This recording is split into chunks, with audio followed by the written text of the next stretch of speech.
The new car. Oh, I want like A the little bit lightweight, but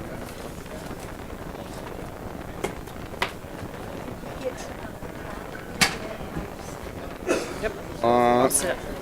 yeah, The plaque. put the phone to stun. Got the signature card done. You need to sign, I think. Who's Not going to sure. do invocation?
Hi, I'd like to call our February 11th meeting of the Paradise Town Council to order.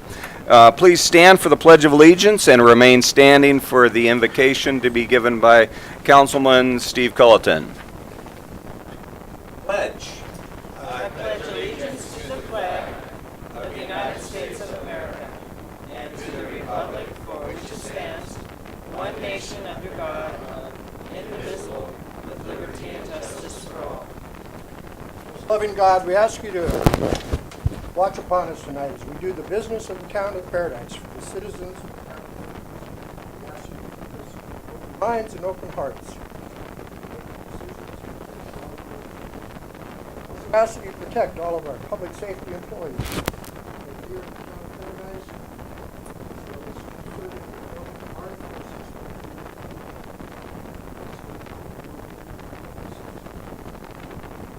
Amen. Thank you, Mr. Culleton. Okay, we have something special. We are going to administer the oath of office to Jody Jones, and that'll be done by Joanna Gutierrez, our town clerk. And so, as most of you know, Jody was, the council voted at a special meeting on January 16th to appoint her to the council to fill out the remaining term of Timothy Titus, who are trying to move away. So, have at it.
All right, come forward and take your seat.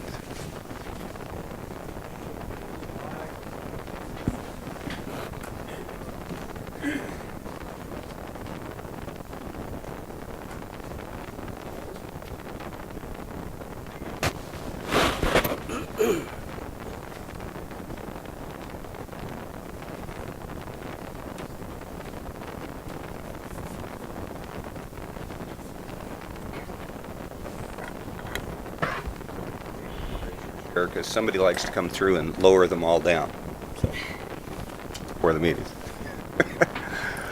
All right, so And the roll please, call. please Do you want to do a new roll call? Yes. No, I skipped it, yeah, because I decided to skip it. Yes. Vice Mayor Boland. Here. Councilmember Culleton. Here. Councilmember Jones. Here. Councilmember Rawlings. Here. Mayor Lauder. Here. Okay, thank you. Yeah, I said I wanted to do that out of order because I didn't want to have to figure out how to add her to the roll call after the fact. So, okay. So we have a whole bunch of special recognitions tonight. First off is our recognition of Timothy Titus for his service on the Paradise Town Council. Oh, let's see, we have a presentation. Have what did I do with it? Buried? Oh, okay, that's the one I want. All right, so I have a special plaque for Tim, who's moving to Oregon. He's expanding his insurance business, which is still based in Chico, and he's leaving our community, and he's been here serving the community as a council member from December 14th, 2010 through January 16th, 2014, and prior to that he served on the school board for 2 terms, and also he served the town as a planning commissioner. So on behalf of the town council, as mayor, I want to thank Tim and his wife Carmen for being a part of our community.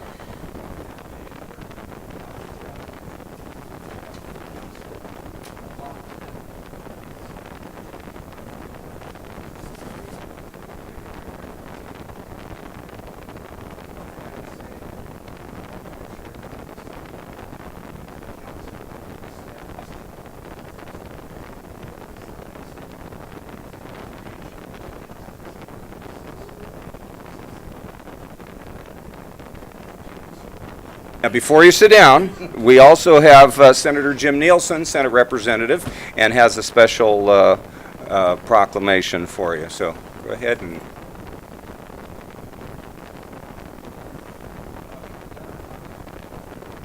Yes.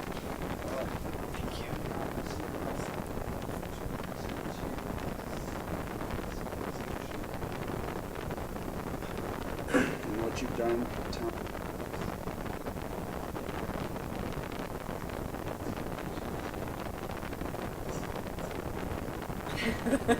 And smile. Well, thank you very much. Thank you.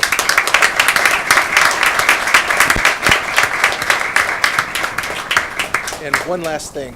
I'd really like to say thank you to my wife for all the years she's put up with my being gone and for everything she's done for me. So, thank you.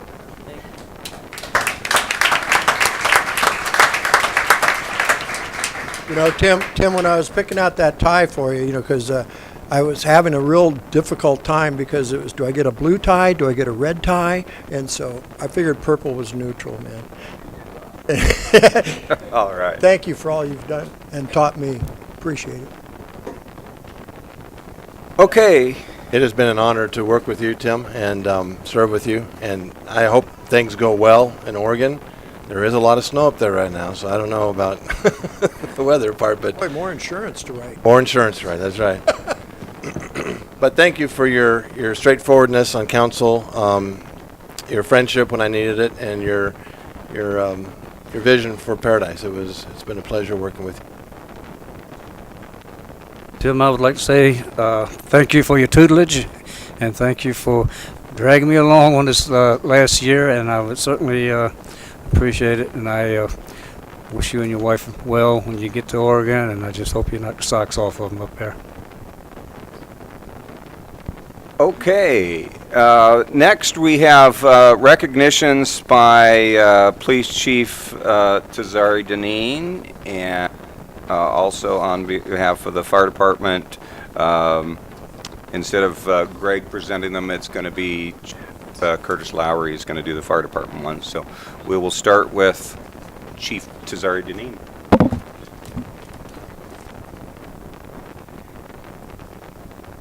Mr. Mayor, members of council, it's a pleasure to be here today and to be able to introduce our Employees of the Year. We actually have 5 categories today, and we're going to start with our Volunteer of the Year, which is Dave Saul. So Dave, could you come up here, please?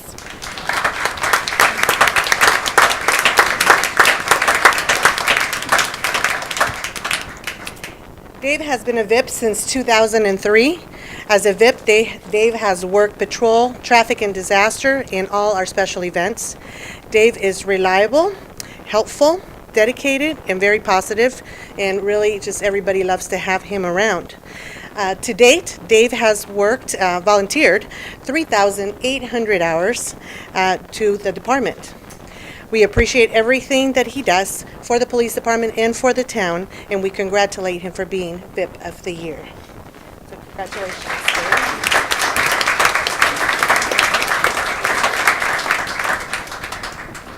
Our next person that's receiving an award is our PASH Volunteer of the Year, and that's Ray Folks.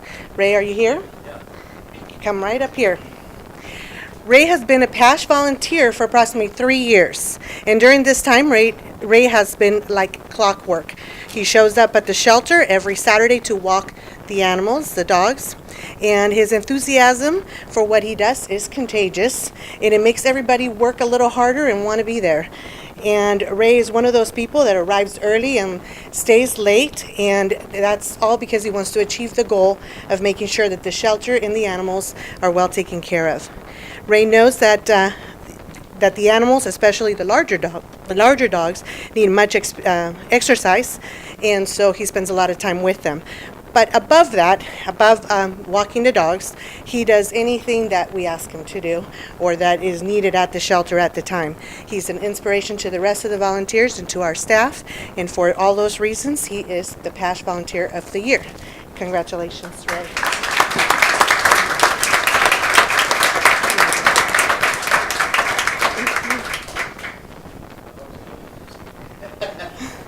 Next is our Civilian Employee of the Year, and this is a new category that we introduced in 2013 because we realized that among our awards we were leaving up a group of people that work very hard, that are critical to our operations, but they didn't fit into the categories that we had.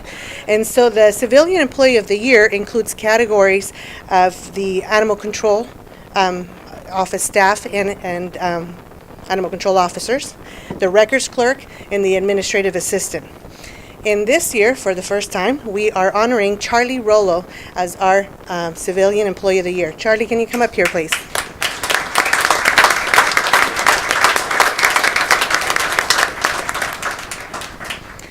Charlie started his career with the Paradise Police Department as a VIP, and that was in 2000. And then in 2001, he liked us so much that he decided to test, and he was given the job of Community Service Officer. Charlie has a lot of duties in the police department. He's our property and evidence tech. He transports our prisoners. He's in the CSI team. He is also in charge of our VIPs, and he does just about anything that we ask him to do. Charlie never says no, and that's probably the only fault that you have. He is described by everyone as being positive and the can-do type of person. He's very helpful in the department.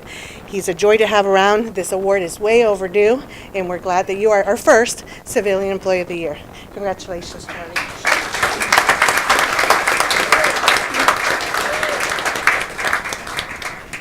Next is our Dispatcher of the Year, Megan McGee. Megan, can you come up here?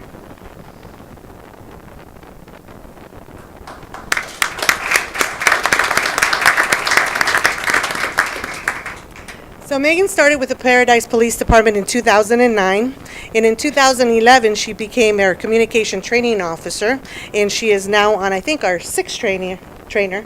That was just yesterday that you got your new one. So 6 trainees. In 2001, she also was wonderful enough that she was nominated and received the Dispatcher of the Year award. So this is her 2nd time that she's receiving it. She's continuing to do great work for us.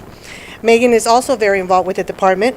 She has led the Paradise Police Department in the Relay for Life team, raising funds by creating a PPD cookbook. And I'm not sure if we still have some that we can always sell. We can always print some more, and that will go to Relay for Life. She's participated in the Shop with the Cop.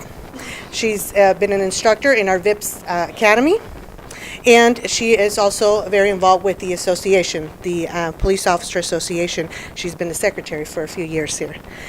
During her off-duty time, which I'm here to tell you there's not a lot of that lately, but during her off-duty time, she is an associate faculty member at the Butte County Law Enforcement Academy, and where she dispatches recruits on scenarios, police scenarios, and she also teaches at the Post Basic Dispatcher course. Megan is very dedicated. She's a hard worker. She really deserves this recognition, and we're proud that you are our Dispatcher of the Year. Congratulations, Megan.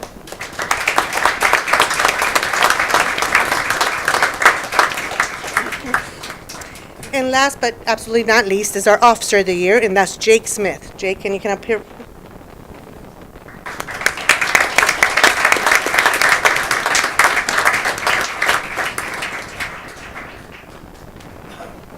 Jake started with Paradise Police Department in 2010, and prior to working with us, Jake worked as a probation technician at the Butte County Probation. During his time with Paradise Police Department, he has worked patrol, and then after that, in 2012, he was assigned to our Detectives Division. And currently, Jake is a one-man show in our Detective Division, and he is able to handle our workload, our heavy workload, all by himself, and he does it very well. Jake is also part of the Crisis Intervention Team, and he's also a CSI team member. Jake is described by his peers as helpful, knowledgeable, and dedicated. He's a great asset to the police department. He's very deserving of this award, and we are pleased that you are our Officer of the Year. So congratulations, Jake.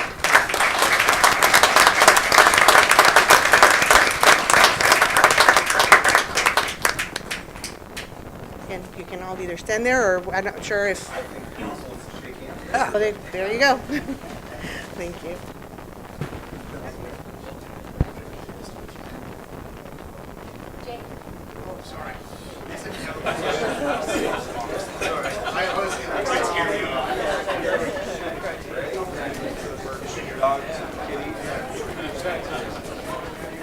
Congratulations, Charlie. I haven't seen you in a while.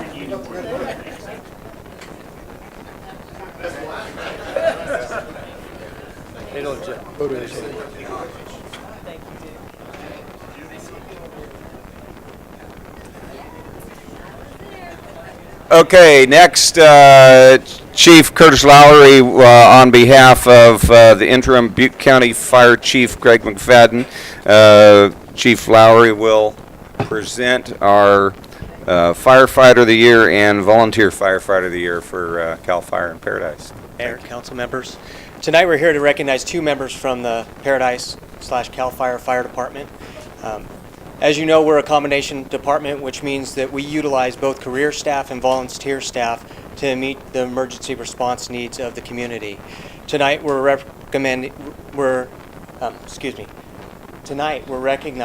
firefighter Tim Butoff as the Career Firefighter of the Year.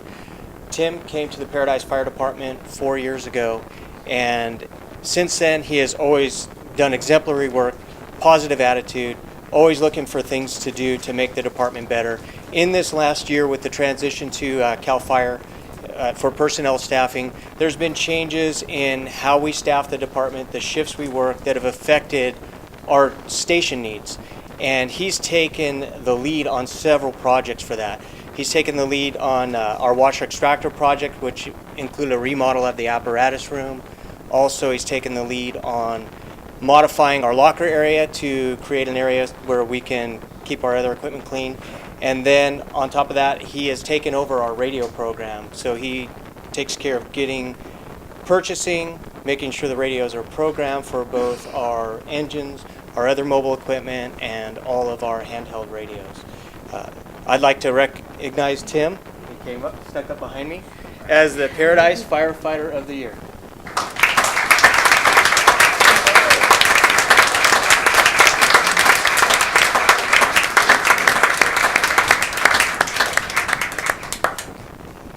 The next person we're recognizing is Volunteer Firefighter of the Year, Dan Ramos.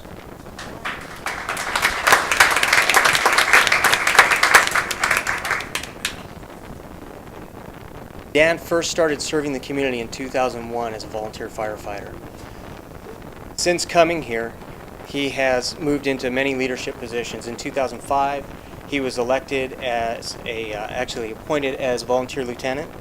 In 2006, his peers elected him as the president of their volunteer association, which he served as in that position ever since. And then just recently, with our transition to the county training model for our volunteers, he was appointed as the captain. He's been invaluable to us in the transition of chiefs 5 years ago to where we are now with CAL FIRE, in that we've had several process changes, administrative changes that have required patience amongst the volunteers, and he's been a constant voice of being reasonable and making sure that we're moving forward in a positive direction. I have never heard him say something that was not positive, not moving us in a positive direction. He truly has a community-minded heart, and he is, for that reason, our Volunteer Firefighter of the Year.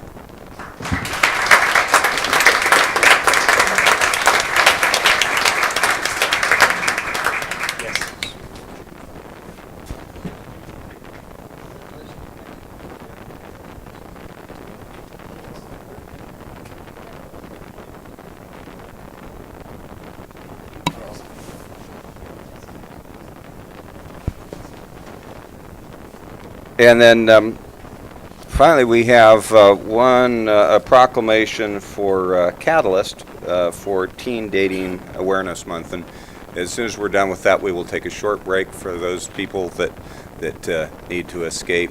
Oh,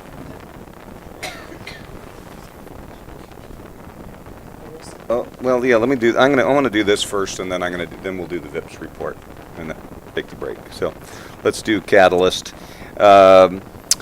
So for Catalyst, Alyssa, you're right there. Okay. I'm right here. All right, ready to roll. And we do this annually to help recognize Teen Dating Awareness Month here in the town of Paradise. So I read our proclamation. Whereas 1 in 3 adolescent girls in the United States is a victim of physical, emotional, or verbal abuse from a dating partner, a figure that far exceeds victimization rates for other types of violence affecting youth.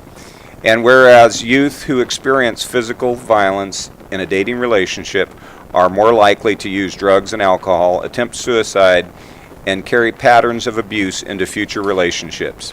And whereas 81% of parents either believe teen dating violence is not an issue or admit that they do not know it is. Whereas in 2013, the number of youth seeking services at Catalyst as either victims of dating violence or as children of victims of dating violence exceeded 200 individuals. In Paradise alone, 14 clients under the age of 24 years old received a variety of services. While this number gives us a snapshot of the prevalence of teen dating violence in Paradise, it does not include those who are unaware or unable to access Catalyst services. Whereas by providing young adult people with education about healthy relationships and changing the attitudes that normalize relationship abuse, we recognize that dating violence can be prevented. Now therefore, I, Scott Lyer, Mayor of the Town of Paradise, do hereby proclaim February 2014 as National Teen Dating Violence Awareness and Prevention Month. And we urge all lawmakers, educators, and parents to work towards ending teen dating violence by supporting their community's efforts to empower teens to develop healthier relationships. I encourage community leaders to assist victims in finding and accessing the resources to develop a comprehensive response to dating violence and to engage in discussions with adult and youth community members to promote awareness and prevention of teen dating violence in their communities.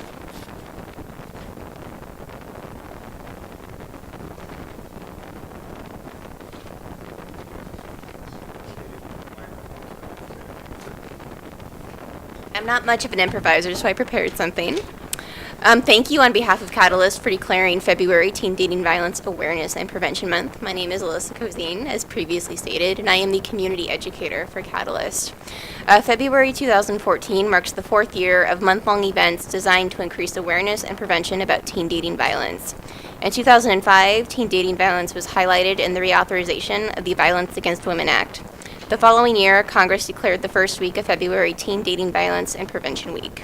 In 2010, the entire month was dedicated to this important cause. Because teen dating abuse is so prevalent, Catalyst strongly believes in the importance of youth outreach and education. This year, we have multiple awareness activities planned, including public information displays, film screenings, fundraisers, and teen dating violence presentations, including a very special presentation last week at Paradise High School.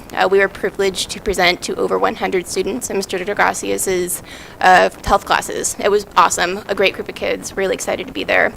Thank you very much for your support, and I'd be glad to answer any questions you might have.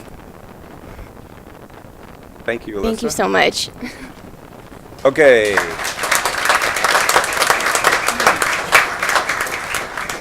I believe Charlie Rollo is going to come up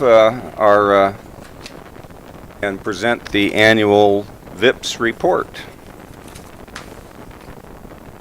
Well, I consider it an honor to be up here to tout the VIPS a little bit. They're just an absolutely awesome group, and just about the time I think they've done everything they could, they surprise me and do even more. And I know that you have a copy of this. It's a report that we put together each year, but I'd just like to highlight a couple of things. For example, the summary report. As you know, we, like all other law enforcement agencies, are really strapped for money at this point. And for someone or a department to be able to receive over 7,900 hours of service at no cost to the department is absolutely awesome. That's the equivalent of 3.8 full-time employees. And I have to ask myself, what would 3.8 full-time employees mean to us today? And it's almost the equivalent of $100,000 of services to the department. And the VIPS do a little bit of everything. And this year, for those of you that are familiar with the things that have been going on in the town, we were minus anyone in the field for animal control. And we had a number of them volunteer to pick up animals, skunks included. And we picked up foxes, deer, of course, skunks, raccoons, a little bit of everything. And then to top that off, we had several of them that volunteered to take these animals to rendering. Now, if you've never been to rendering, that is an experience. And I would tell them, they get so many gold stars every time they'd go over there. I mean, it's just really awesome. The VIPs have become self-supporting. And, they're really well trained. They know what to do, when to do it. They go out now on their own, and they'll get to a scene, and the officers love it because they say, we don't have to direct them. They know what to do. They just do it. And, we have the benefit of that. So I don't want to drag this out, but like I say, I'm continually impressed by the volunteers. And I have a special place in my heart for the volunteers because, as it was said, I started off as a volunteer and never intended to have it turn into a job, but that's just the way it worked. And I've never had so much fun in my life. So thank you very much. Charlie, before you Yes. sit down, now, Yep. if there are citizens here that wanted to become a VIP, Absolutely. do we have a VIPS Academy coming up? We have a VIPS Academy that's coming up, and I would like to encourage anyone that has some spare time and anybody that can do anything in some way or another can be utilized to support the town in some way. One of the things, too, that I think that goes unnoticed is the VIPs are an incredible outreach to the community because people see them everywhere. We get, sometimes we're out there directing traffic in the rain and people will go by and say, God bless you, or something like that. You guys are great for standing out there. So if you want to become a volunteer, you can have a lot of fun, get a lot of satisfaction in terms of feeling like you're helping. the town of Paradise and contributing to the community. And thank you for that. Great. I Thank you for this Thank you, opportunity. Charlie. And thank you to all the VIPs that are here tonight and for your service.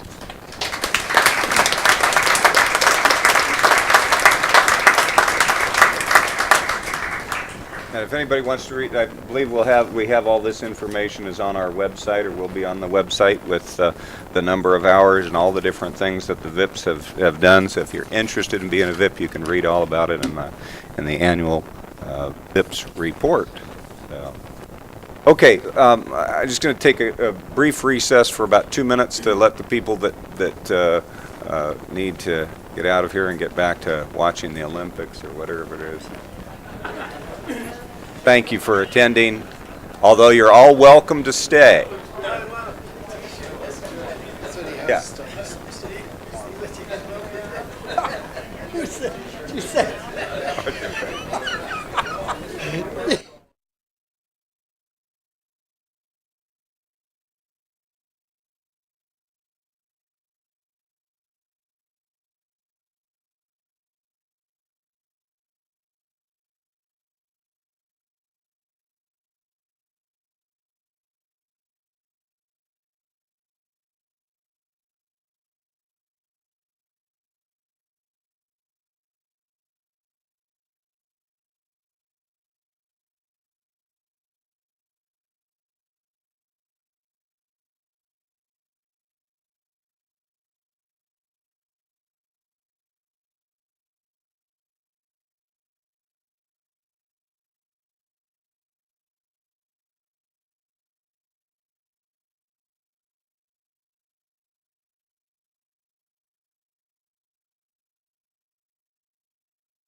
Bring the meeting back to order. We have no items deferred from our previous meeting. We'll move on to the consent calendar. One roll call vote will be taken for all items placed on the consent calendar unless anybody on the council asks to have something moved for a separate vote. Do we have any cards, Madam Clerk? No cards on the consent calendar. There is a typo in the minutes. Okay. I don't know if that requires removing it from the consent on page. We can just note it, I think, And I'll correct him. Page 22 at the bottom, the word mayor, I think, should be may. Yes. Yeah, at the May council meeting. Yeah. Thank you. We planted that there just to see if If I read it. see if you were reading. Joanna does that every once in a Wow. while to see if we're paying attention. Impressive. All right, let's start keeping score. But yeah. One for Yeah. Jody. Okay. Anything else? I move that we accept the consent calendar with that one revision. Second it. We have a motion and second. All in favor? Aye. Aye. Opposed? Do we need a roll call? We do need a We roll call. There's Yep. money on there, so now the law says we have to. So, roll call, Madam Clerk. Vice Mayor Boland. Aye. Councilmember Culleton. Aye. Councilmember Jones. Aye. Councilmember Rawlings. Aye. Mayor Lauder. Aye. Thank you. Okay, moving right along. We have a public hearing tonight, so please take note of public hearing procedures as outlined in item 4. We're going to hold the public hearing regarding the town's community development block grant funding for the 2014-2015 program year and solicit input and public comments. Right? Or am I reading the wrong one? No, this is, Yep, I'm this is read- I read the the correct right item. one. And this item is going to be presented this evening by Colette Curtis, our administrative analyst, and Kate Anderson, our housing manager. Okay. So if Colette and Kate can come up to the podium, please.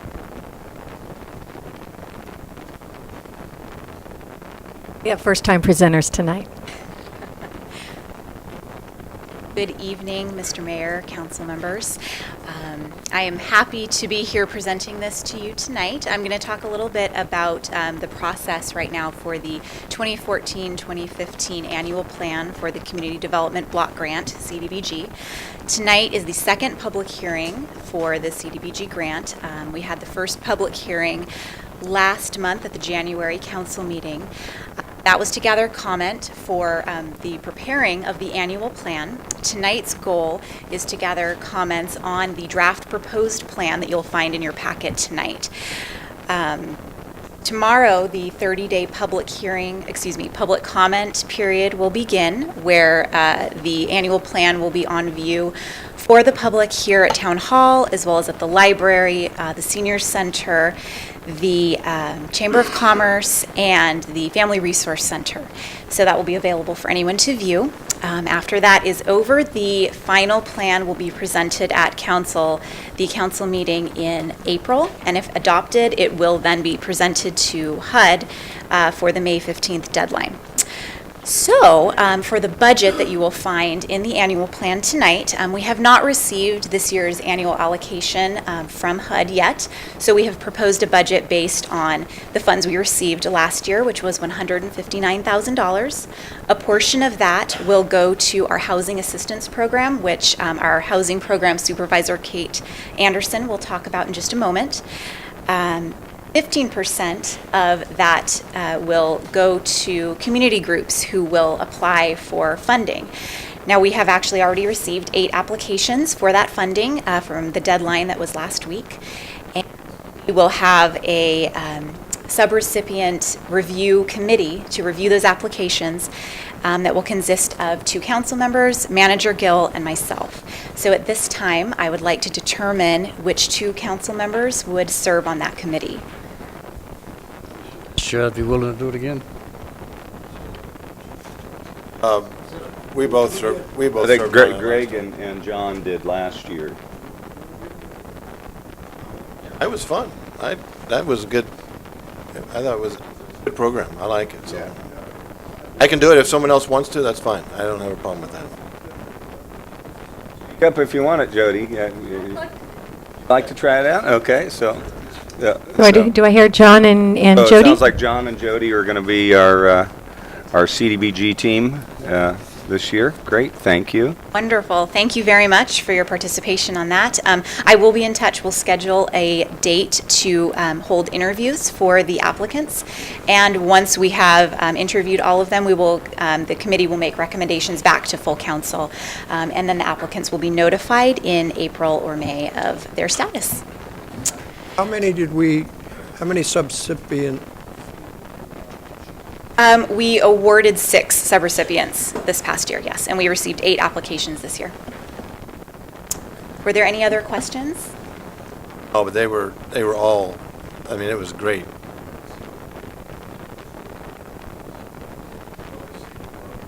And we get part of the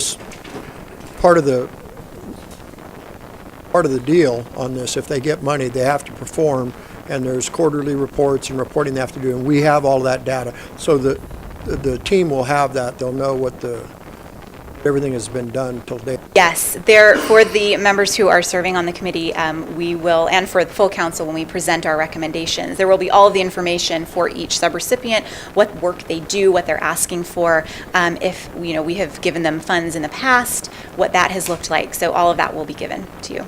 I just wish we had more money. Last year we had more applicants than we had money. And Generally do every year. I know, We always have more. it's a good cause. I mean, wonderful thing. It's just a shame that the amount of money when I first did it 10 or 12 years ago, we were probably twice as much as we have now. Story of our lives. Feds keep grabbing that still money here. and finding other uses for it. A couple of years ago, we gave money to the Made in Paradise group to buy a kiln and pour it.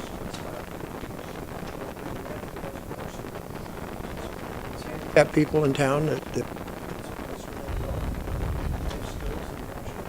product that then they. And jewelry and sell, yeah, they do. They support themselves with that.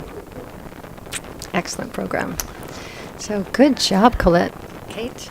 Good evening, Mayor Lauder and members of council. We budgeted more in housing this year to cover necessary software, training, and housing rehabilitation loans. Our current loan servicing program was custom written over 15 years ago and given to us by a local jurisdiction, and that local jurisdiction no longer uses the software. Because the software for us only works on Windows XP operating system, and as of April, Microsoft will no longer support Windows XP operating system. We are in need of purchasing a loan servicing software to support our 315 loans that we have existing. As you know, we received 2 sizable housing grants last year, and the majority of those funds are earmarked for first-time home buyers. Those requirement to that program for first-time home buyer is that the applicants attend an in-person home buyer workshop, and Community Housing and Credit Counseling in Chico had provided those workshops once a month. However, unfortunately, in January, they're discontinuing the in format, and that is a requirement by our grantors.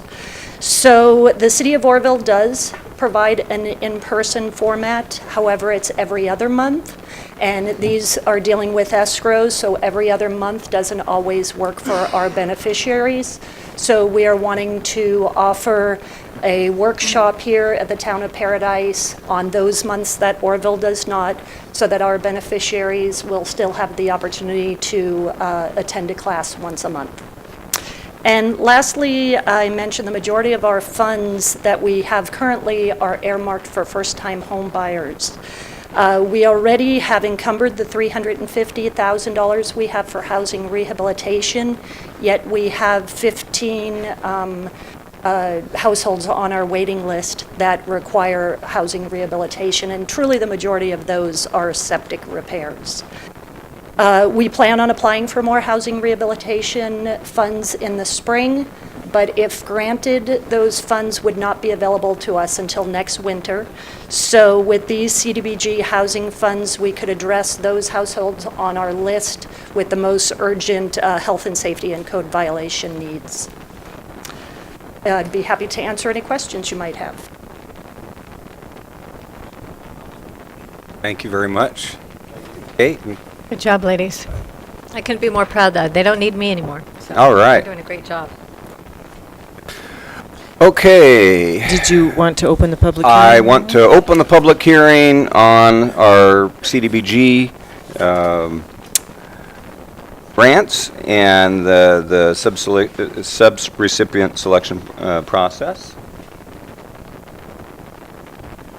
Do we have anybody that wanted to come forward? Do we have any cards? There's no cards. Okay. Anybody want to comment about during this public hearing? Seeing, close the public hearing at 45. Okay, we don't need to take any action on that. We were moving on then to public communication. Now is the time for members of the audience who've completed a request to address council card and given it to the clerk, and you may address the council on items that are not on the agenda. You have a maximum of 3 minutes, and by law, the council cannot take action on things brought forward during public communications. Yes, Mr. Mayor, I have 3 cards, and the first card is from Doug Flesher.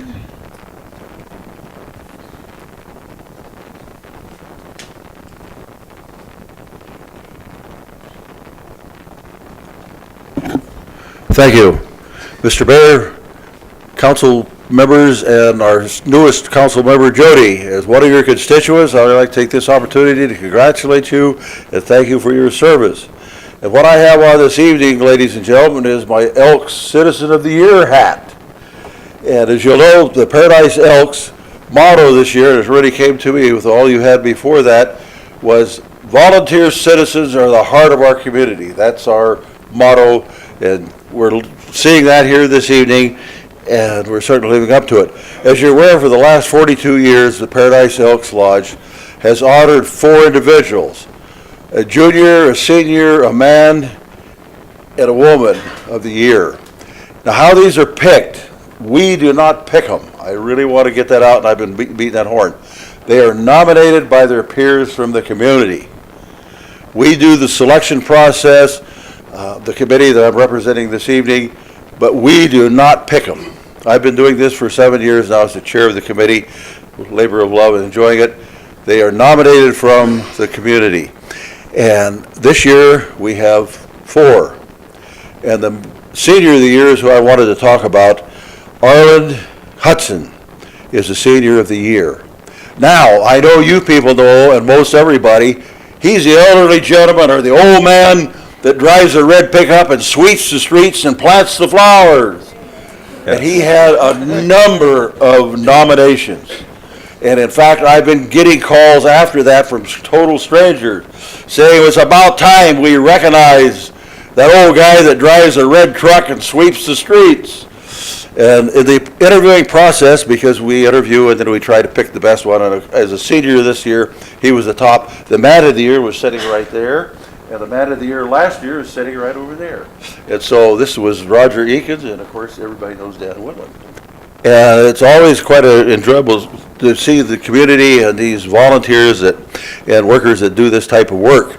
And I know the president is watching his watch, but why I'm here, with Arland being recognized as Senior of the Year, and he's in extremely fragile health. You can ask Jim Clarkson on that. Extremely fragile health. He's 91 years old, 10 years older than I am. And we didn't hear a word from any of you people. What better way to honor Arland and the other 4 candidates is to be there and congratulate him and all of that. And what we were afraid of as a committee was, for some reason, we didn't communicate with you people. You know, and I didn't want Monday to run into Scott or Woody. I got Woody's tonight. And just say, God, we forgot about it. Well, you're not forgetting about it now because you've been duly informed. You each have one of these, and what I would like to do, Madam Clerk, is, because of the essence of time, it's this Saturday, 5 o'clock, dinner's at 6 at the Elks Hall. I would be very happy to come by either tomorrow or Thursday and pick up any that you want to turn in here, and you can include your check with it, or you can pay at the door. So, thank you for your time, and that old guy with the red truck, still out there sweeping your streets, my street too. Thank you. Thank you, Doug. And Next for card those is. of you that don't know, Doug is also our PID director for District 5 PID, and we thank you for your service on. Right. So, Got to go, but at least they came up 4 feet. so Doug, you can. I will definitely be there Saturday night. So we'll twist some arms here and make sure we get to a good showing from the council. I'm glad you didn't forget to let us know about this. So, thank you.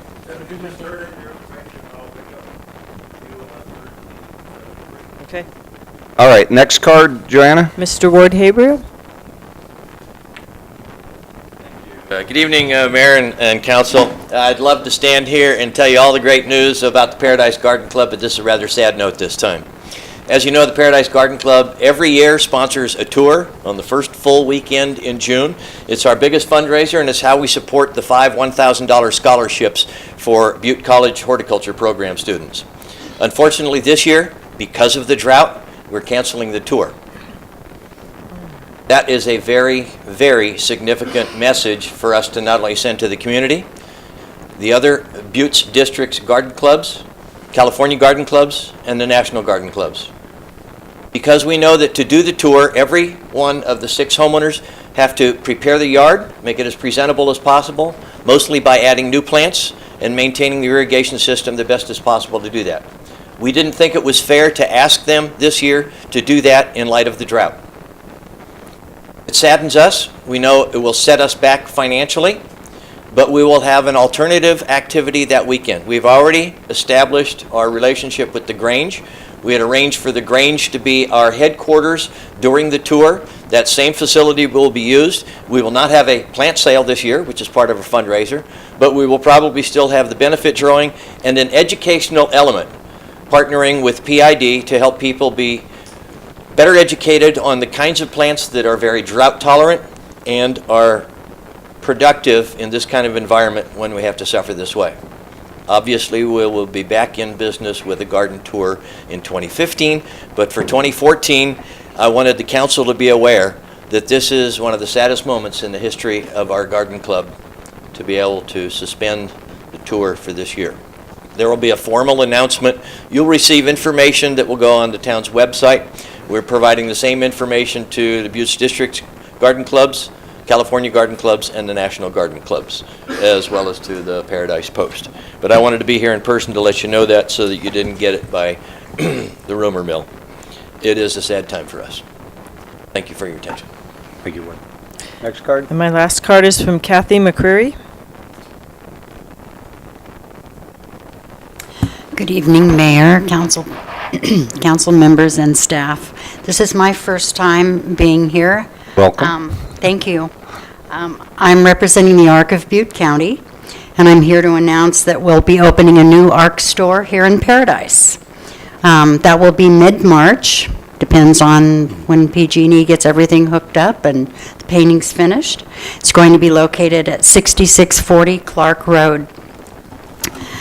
The ARC store benefits a wide range of high-quality services for people with intellectually and developmentally disabilities and their families to help them achieve a more meaningful life and future. We collect donations from local and regional residents and resell them at the ARC store. Many of our staff are actual consumers in our adult day program that's already here in Paradise. Right now, they're being bused to Chico to work in the ARC store. Once the store is open, they'll be staying in the community because they live here.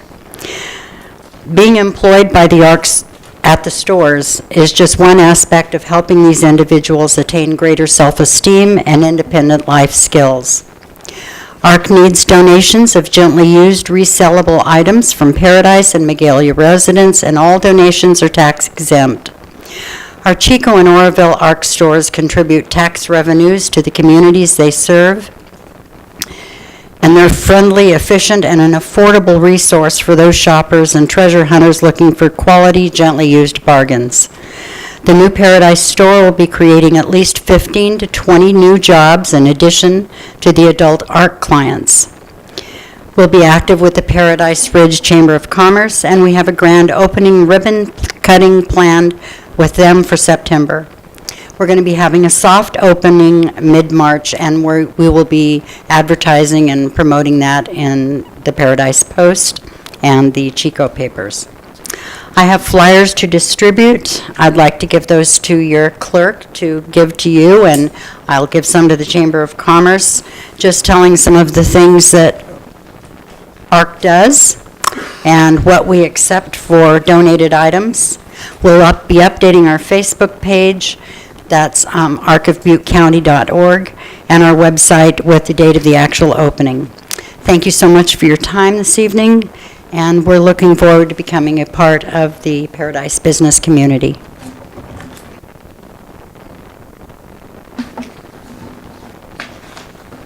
Okay. Moving on to, do we have anybody else wanted to come forward that didn't have an opportunity to fill out a card? Okay, I will close the public communication period and move on to council consideration.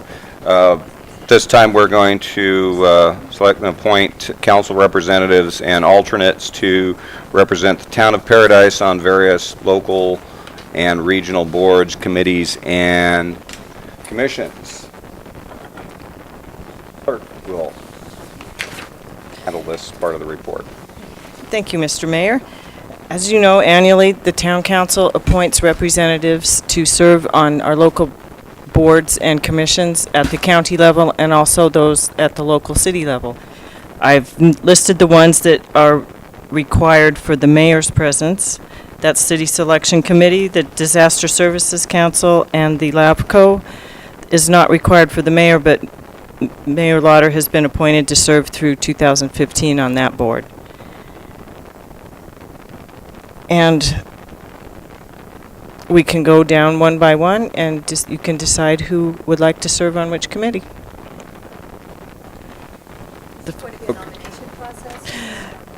It's volunteer. Well, I think it's a sort of a volunteer. It's up to the council how you'd like to choose that. The one of note is that the Air Quality Management District and the Association of Governments both meet on the same day, an hour apart, so it's suggested that the same person represent on those, and those are also, that's not the, there's one water board that likes a 4-year commitment. That's the Water Advisory Committee. I'd like to be on, I've been on the council 10 years, and I'd like to be appointed to this BCAG and Air Quality District.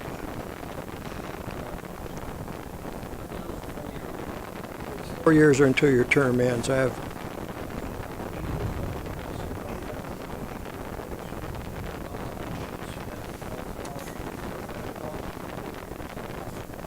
it's like it's something it's a one board I haven't served on, and I believe that it's an important board. It deals with transportation, and I think part of the reason I'd like to be there is I've developed long-term over these 10 years on the council. I've developed relationships with the various members of the Butte County,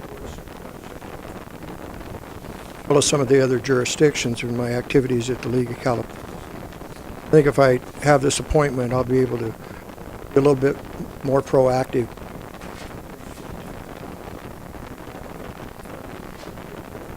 Business with the buses and stuff, and say it's one of the committees I haven't served on yet, but it's one I think I'd bring. I'm with you continuing as an alternate there.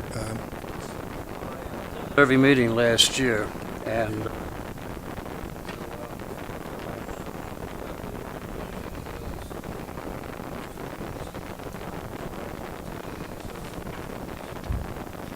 Why would you not want us to continue to serve? well, I felt like after a year of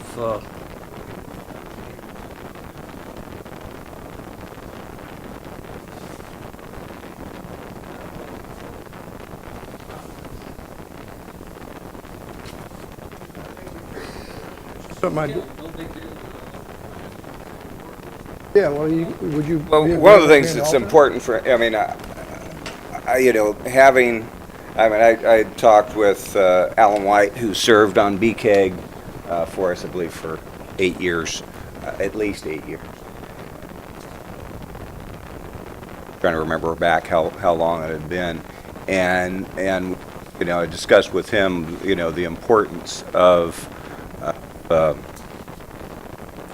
our role and having experienced, you know, or a veteran council member kind of weighing how we want to make that appointment, and he emphasized how important that was. And also for me, the importance is that you're representing the town of one council member. I want to make sure that important to me is to have our representative reporting staff to the manager and to the council what's going on with BCAG, because they really do control the transportation dollars and the roadway dollars in the county. And one of the things I know that Alan did when he was on BCAG, if he made sure that he had, often he had Al McGrean, who was our planning director, went to all those meetings. Our town engineer went to those meetings with them, and when necessary, the town manager went. So he made sure that if there was items that they could bring, you know, shed some light on, or where they could provide him with information, that was done. And I'd like to, and I haven't been, frankly, haven't been seeing that. You know, haven't seen much in the way of activity in terms of BCAG. So I'd like to see Steve give it a try. It is a 4-year commitment if you do that. I'd considered whether I wanted to do it. I had members of BCAG ask me about serving, you know, why I hadn't served on BCAG. I've been on LAFCO, so I know all the boards of supervisors, and I know councils, and well, in the interest of team workmanship, being a team player, I can work well with anybody. And if Woody desires to be the primary, then I can continue my 4-year appointment as the alternate at this point. However, I disagree with the statements that I'm quite capable of reporting back to staff. I'm quite capable of doing. I covered the mayor's last year for both of these committees. In the interest of team player, whatever the mayor decides is fine with me. Would you like to have a nomination process? And then It's not the mayor's decision, though. I mean, it's really the council. It's So our decision. Normally, we do it, you know, and something I'd really like to do.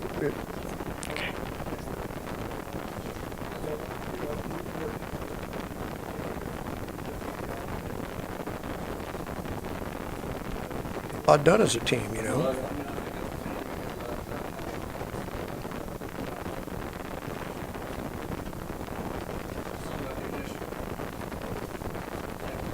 Well, I mean, I appreciate you doing it. Sticking point for somebody. Be a team player, and serve the best way I can, any way I can.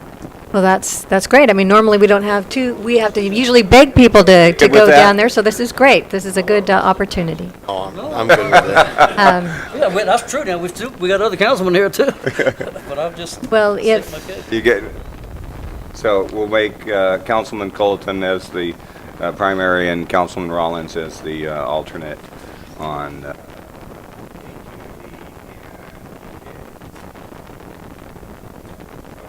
well, thank you both for your participation. All right. and interest. Next one is the Waste Management Local Task Force. Woody and I have served on that. somebody wants garbage, I'm happy to relinquish my role, you know. We work, you know, and help manage, I guess, the waste stream that goes into the landfill. It's really exciting stuff. I'm happy to continue, but if somebody else wants it, Woody, do you want to be the primary on that, and I'll be your alternate? So fine with me, I have been for a while. Yeah. So, okay. We don't meet very often, that's Yeah. one that only meets very, very rarely. It may heat up because they're looking at franchising the county and. What, our role in that has greatly been diminished.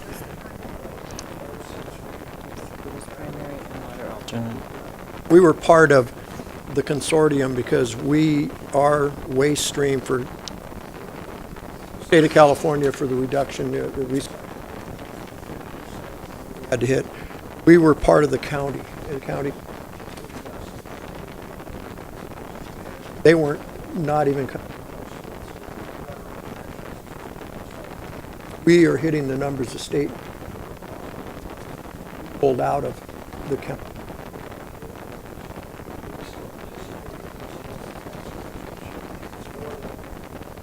California red tape, gobbledygook. Yeah. Not much happens there, and it doesn't meet very often. Okay, so. Culleton, representative, Yeah. water alternate. Yeah. Then next we have the Water Advisory Committee. John's been doing that. Would you like to continue with that?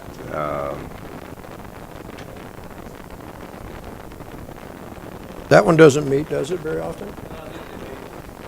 Quarterly. Take a That might whack. be You'll take a something whack with at the it drought again. year. Oh, that's the one, whack. Yeah, the whack. Yeah, it's the Water Advisory Committee said. Well, Yeah, there's very little water. Maybe it'll be interesting this year, if, you know, with so little water. So. do I have fool written across the top of my forehead or something? Yeah. If you don't I'll- want to do that one, I'd be interested in doing that. Okay.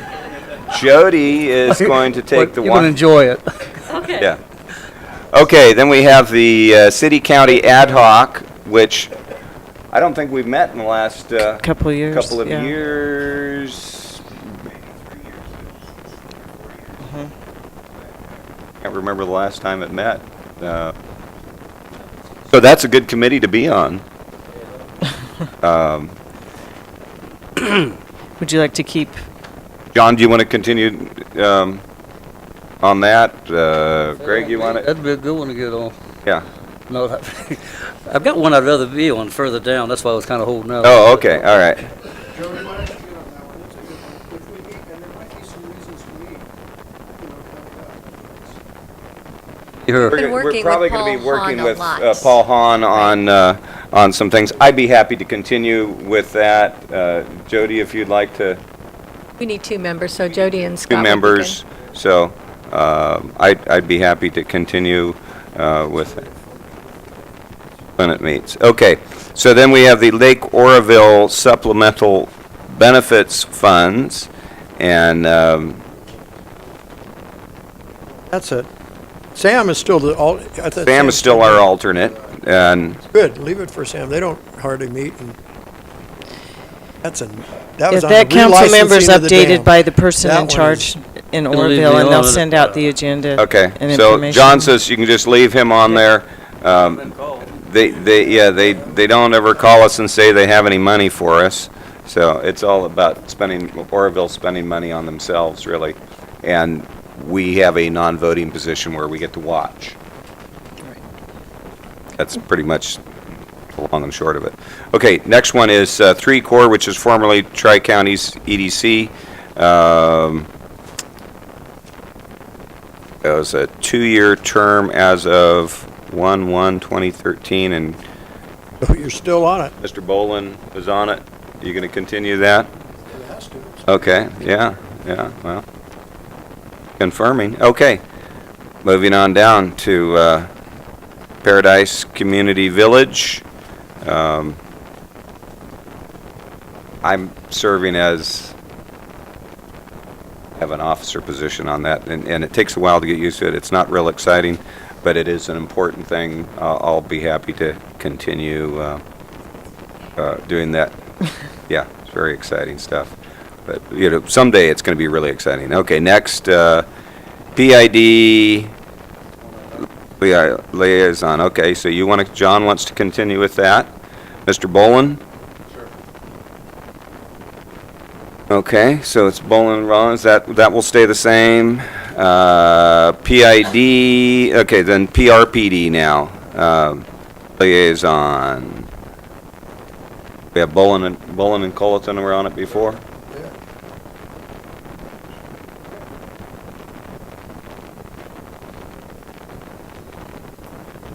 Okay. Solid Waste Committee, formerly review. We haven't had to meet for a while. Yeah, and that's an old one from our old franchise, right? And I don't know that we need the. Necessary because it's written in the franchise. So let's. Get rid of one. Let's Let's get disband rid of that it. one. We don't need that one. The Youth Council Project Vision, they haven't met for We haven't caught, no. That has. years. They're haven't still heard. active with the board of directors, and Okay. Do they meet? yeah, they do meet. They Jim don't notify Brashears, us. Jim Brashears sent me a note that the board is still active, Okay. and they all do right. meet, so we'll need to connect you with that. Would you like to Okay, stay well, on I've it? never- If I'm supposed to be on that board or meet, No, it's not that you're on the board, you just attend and see. what is it? What they're up why, to. Why do we have, it's a committee or commission, it's a committee?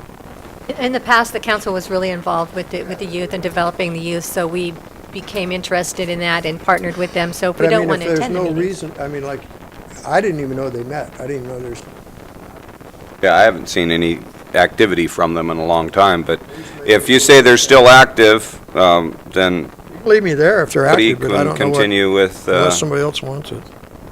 Yeah. Yeah, I'll check with Jim and have him notify you Yeah, when have they them let me meet. know if there's, Okay. if Sure. there's something where they want us to be involved. I mean, sometimes I think they it's want us important to have a council, Yeah. you it's know, just a like Doug town was saying representative. With the Elks thing, you know, the person of the year, I mean, you know, need to participate in these things. That all was born out of the teenage suicide. Right. Okay. The investment committee is the mayor and a council member, so that's me and. Skip the on-site ad hoc. Oh, did I? I'm sorry. It was so exciting. On-site ad hoc committee. We talk about, They meet when there are issues with the on-site well, we have met. wastewater. I'm sorry? They meet when there are issues with on-site wastewater. Yeah, or with the on-site manual. wastewater and when we have to review changes to the on-site manual. You want to continue doing that? Anybody else interested in it? I'm happy to continue. I know a little bit about wastewater. Oh, I've been, you know, I've been on it. I know. Manual needs to be looked at. Again? Well, there's some, Maybe you should be on it. tell you about that. Maybe you should be on it. Don't No. you think that if Woody thinks there needs to be changes? It's been rumored that I Jody, talked don't you too think much- if Woody thinks No, there needs to be no. changes in the on-site manual, No, that he no. should be? Was a rumor? Oh. No, I'm just- It's been rumored that I talk too much poo-poo anyway. I think you should stay on it. Almost Mr. Mayor? there. Okay, all right, so. So Mayor Lauder and Vice Mayor Boland? Or Yeah. Okay. Happy to, I'll tell you after. yeah. Okay, then the next one is the investment committee, which is the mayor and a council member, and it's been myself and Mr. Bolin, and haven't met since I've been mayor. But that might be coming up. That might be coming up, so. We might have a few pennies to invest. Anybody want to join me on that committee? Business owners. Oversight board. And that's Woody. Want to be on the investment committee? Okay. Oh, that was the. Yeah, as if we had some. We I think invest it it's the same way we invest kind our of a water. virtual investment at this point. No, it's a mayor and a council member. So Scott and Jody? Yeah. Okay. Okay, and then the oversight board to the successor agency, and it says it's a mayor appointment, and Woody has a good working relationship with the board, and it's rather important to us. Yeah. No, it is. Want to do it? No, I do, and I don't, we are almost done, hopefully. Hopefully. Hopefully, we're almost done. Supposedly, it's supposed to last for so long. Our redevelopment dismemberment, The best word for it is dismemberment, yeah. just working on some language for Department of Finance, properties. So once we get that all done, we should hopefully not have to meet. You would still have to meet, ROPS, you're right. Until the loans are paid off, so. Once a year. All right, Okay, should we Once a recap? year. so we're done with that. Okay, and to recap, on air quality and Butte County Association of Governments, that will be Councilmember Culleton as the representative, Councilmember Rawlings as the alternate. Mayor Lauder will serve on the City Selection Committee and the Disaster Services Council, and on LAVCO. Also on the Waste Management Local Task Force will be Mayor Lauder and Councilmember Culleton. The Water Advisory Committee will be Councilmember Jones. The City County Ad Hoc Committee, Mayor Lauder, Councilmember Jones. Lake Oroville will be, supplemental benefits funds will be monitored by Councilmember Rawlings. 3 Corps will be Vice Mayor Bolin. And then on our local committees, on the Paradise Community Village will be Mayor Lauder. The Paradise Irrigation District Liaison will be Vice Mayor Bolin and Councilmember Rawlings. Paradise Recreation and Park District Liaisons will be Vice Mayor Bolin and Councilmember Culleton. The Solid Waste Committee has been disbanded. The Youth Council Project Vision will be monitored by Councilmember Culleton. The On-Site Ad Hoc Committee representatives are Mayor Lauder and Vice Mayor Bolin. The Investment Committee is Mayor Lauder and Councilmember Jones, and the Oversight Board appointment is Councilmember Culleton. Okay. Moving right along, we have a vacancy on the Planning Commission due to the appointment of the Planning Commissioner to the Town Council, Jones, and so, Madam Clerk, you want to tell us what our options are and what we need to do? Yes, tonight, the Town Council is requested to consider an application and interview process to fill the vacancy on the Planning Commission. As you know, the vacancy exists as a result of the Town Council appointment of the seated Planning Commissioner, Jody Jones, to fill the vacancy on the council created by the resignation of Timothy Titus. The vacated Planning Commission term expires June 30th, 2017. The Town Council is the appointing body for the Paradise Planning Commission. The interview process, as outlined in the staff report, has been an effective way to recruit for interested citizens. To qualify for appointment, a citizen must be a registered voter of the Town of Paradise. Tonight, we recommend that the Town Council direct myself to advertise the vacancy on the Planning Commission and set an application deadline of Monday, February 24th at 5:00 p.m. Select 2 council members to serve as a pre-appointment committee to meet with the applicants, and 3, appoint to the vacancy at the March 11th Town Council meeting. It's appropriate that the Town Council discuss and consider filling the vacancy on the Paradise Planning Commission. The town staff will provide assistance by scheduling the interviews and suggesting questions to ask the applicants. Do you have Okay. any questions of staff? When we say advertise, that's on our Facebook? We advertise on Facebook, And our webpage? yes, and We I don't- also notify the local service groups and provide them applications and ask them to hand them out to their membership. But we're not spending We our don't spend any, citizens' hard? we don't do any public notices. Okay, all Or right. paid public No, notices. no paid one. Okay, I just want to make sure. Although the news media could report that as part of a news. Yeah, they usually should. do. Yeah. Attaboy, Dan. I think we got a good headline from the Post, the last vacancy.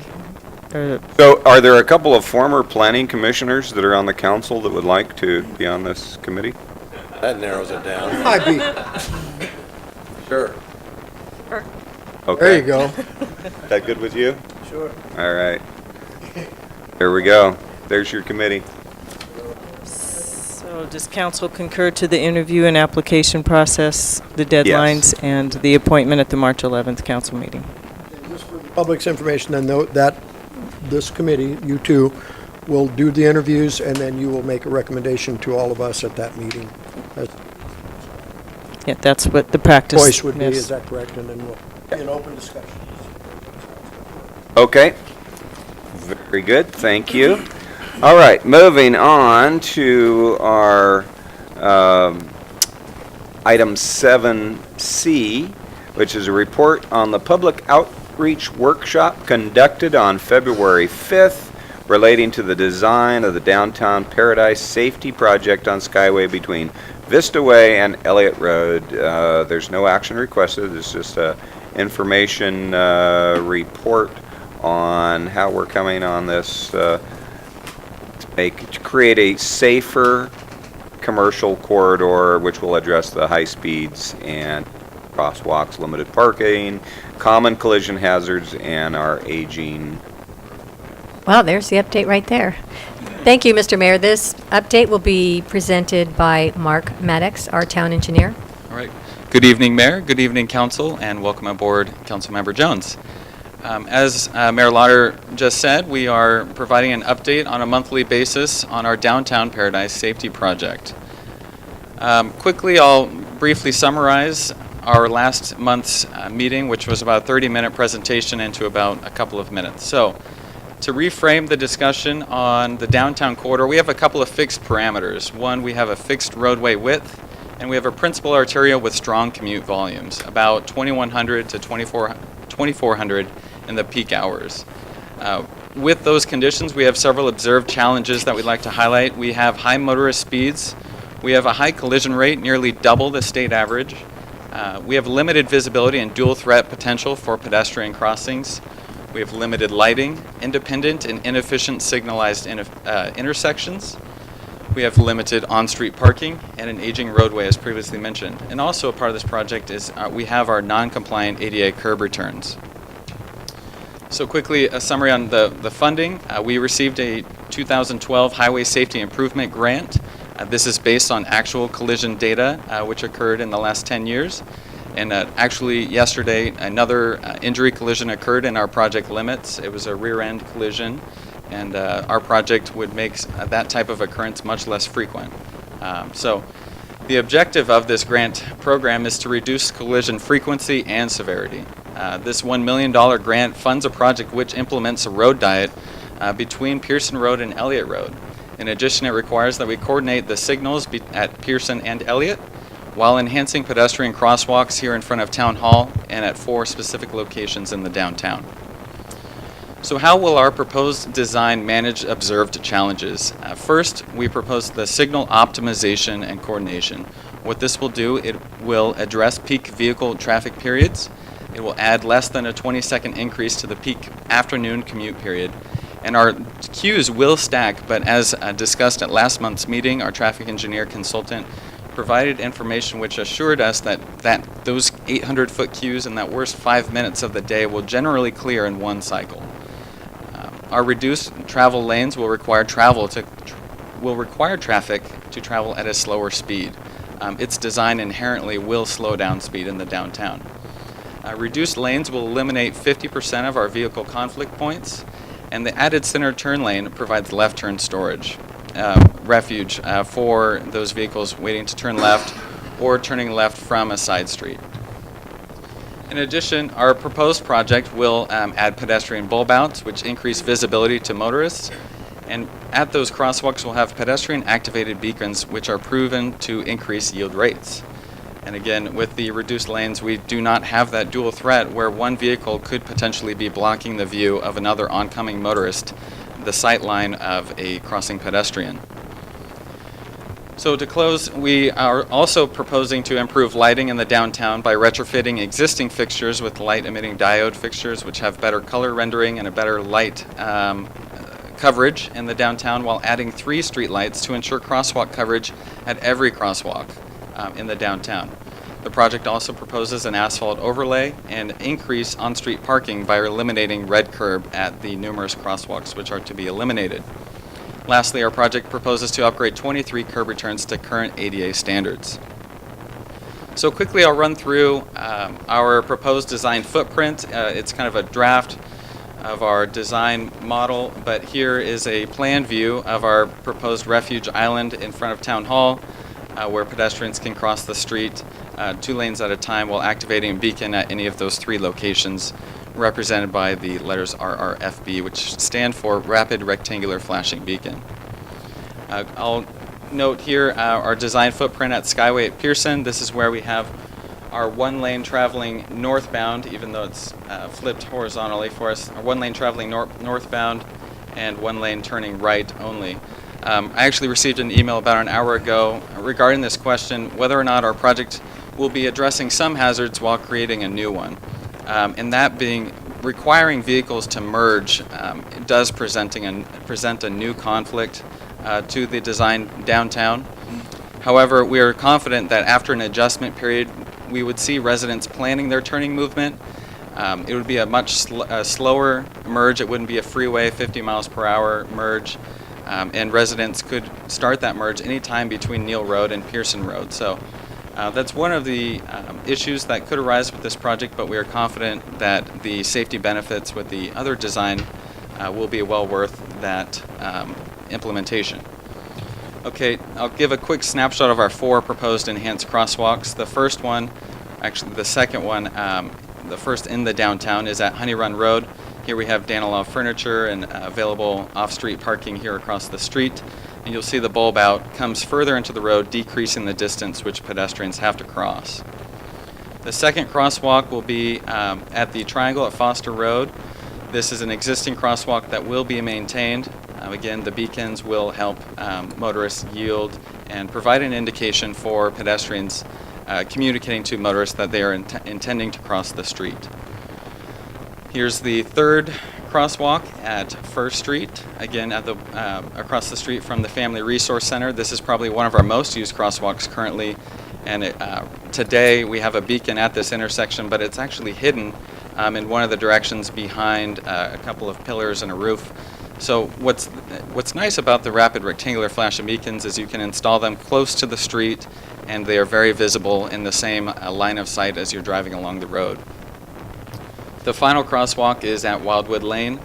This separation distance, we are eliminating one at Boquest and adding this one at Wildwood and relocating it to at an intersection, removing that mid-block crosswalk that currently exists in front of Cozy Diner. And to close, we have the proposed signal coordination again at Elliott, and then this is kind of how our lane configuration would look at Elliott Road. And one of the nice features that is added is this free right turn coming from Elliott heading northbound. This will not require a yield to oncoming traffic because this is where our 2 new lanes begin again. So as discussed last month at our council meeting, we ensured council we would undertake a comprehensive public outreach effort because we understand this is a critical decision for our community. The day after our council meeting, we launched a comprehensive public website which has every downloadable material from presentations to the original grant application available for review. We have been scheduling individual and group presentations. We've hosted a business focus workshop on February 5th. It was very strongly attended. We estimate about 30 to 35 attendees, including 11 downtown business owners. At that meeting, we administered a survey just to kind of get their feedback as far as the proposed project and really to determine what their priorities were and their concerns were regarding current conditions and the proposed project. So quickly I'll walk through the survey results. We asked, as a pedestrian, do you feel safe in the downtown corridor?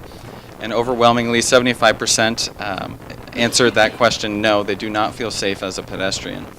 As a motorist, we found that that shift to about a 50-50 split as far as whether or not they felt safe driving in the downtown. We asked participants to rank their greatest concerns, allowing them to choose from a list and add. So number one, which came back, they addressed high motorist speeds as their greatest concern in the downtown, because that's supposed to be our most pedestrian-friendly, slow travel area where we have shoppers using the street as it's intended. Second, difficulty for pedestrian crossings, general safety, access to businesses, and fifth, on-street parking was a main concern. And then sixth, they had an other box, and out of that we saw lighting being a concern, increased enforcement being another concern that was expressed.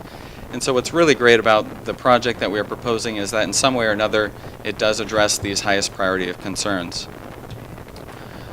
With that said, we asked, based on those concerns, do you believe change is needed? And I think this is a very important question, and because in a group of 30 people, we had a consensus, and that change is needed. I think there can be a debate about design and what's best, and this project that we secured funding for, a great design that will improve safety. And we just heard from that group of people that said that there is change needed. So we gave a similar presentation from our last council meeting, and we asked them to rate their level of support, and what we found is 60% strongly supported the project, with 20% somewhat supporting. So an 80% support rate for the project, with 2 people indicating they had no opinion and 2 did not support the project. That follow-up question to that was, what improvements and or modifications to the project would you suggest? Increased enforcement definitely came up the most in that question box. In addition to more parking, someone suggested restricting left turns at Honey Run Road. One participant recommended extending the project to Crossroads, and another to Black Olive Drive. It actually was a complete 180. That person was originally opposed to the project, and then was asking us if we could extend it further to increase safety and facilitate the flow of traffic. We also were asked to add information about bicycle safety and increased lighting, again, on the presentation and in the project in general.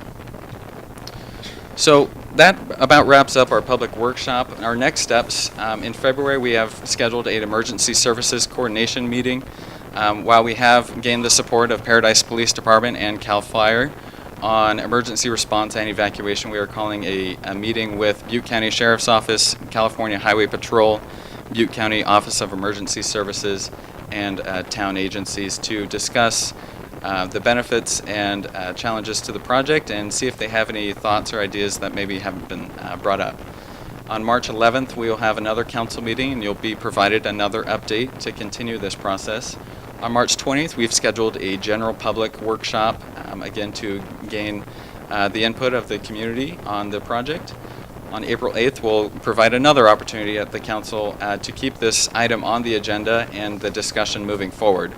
And on May 13th, we'll bring proposed plans and specifications for council consideration.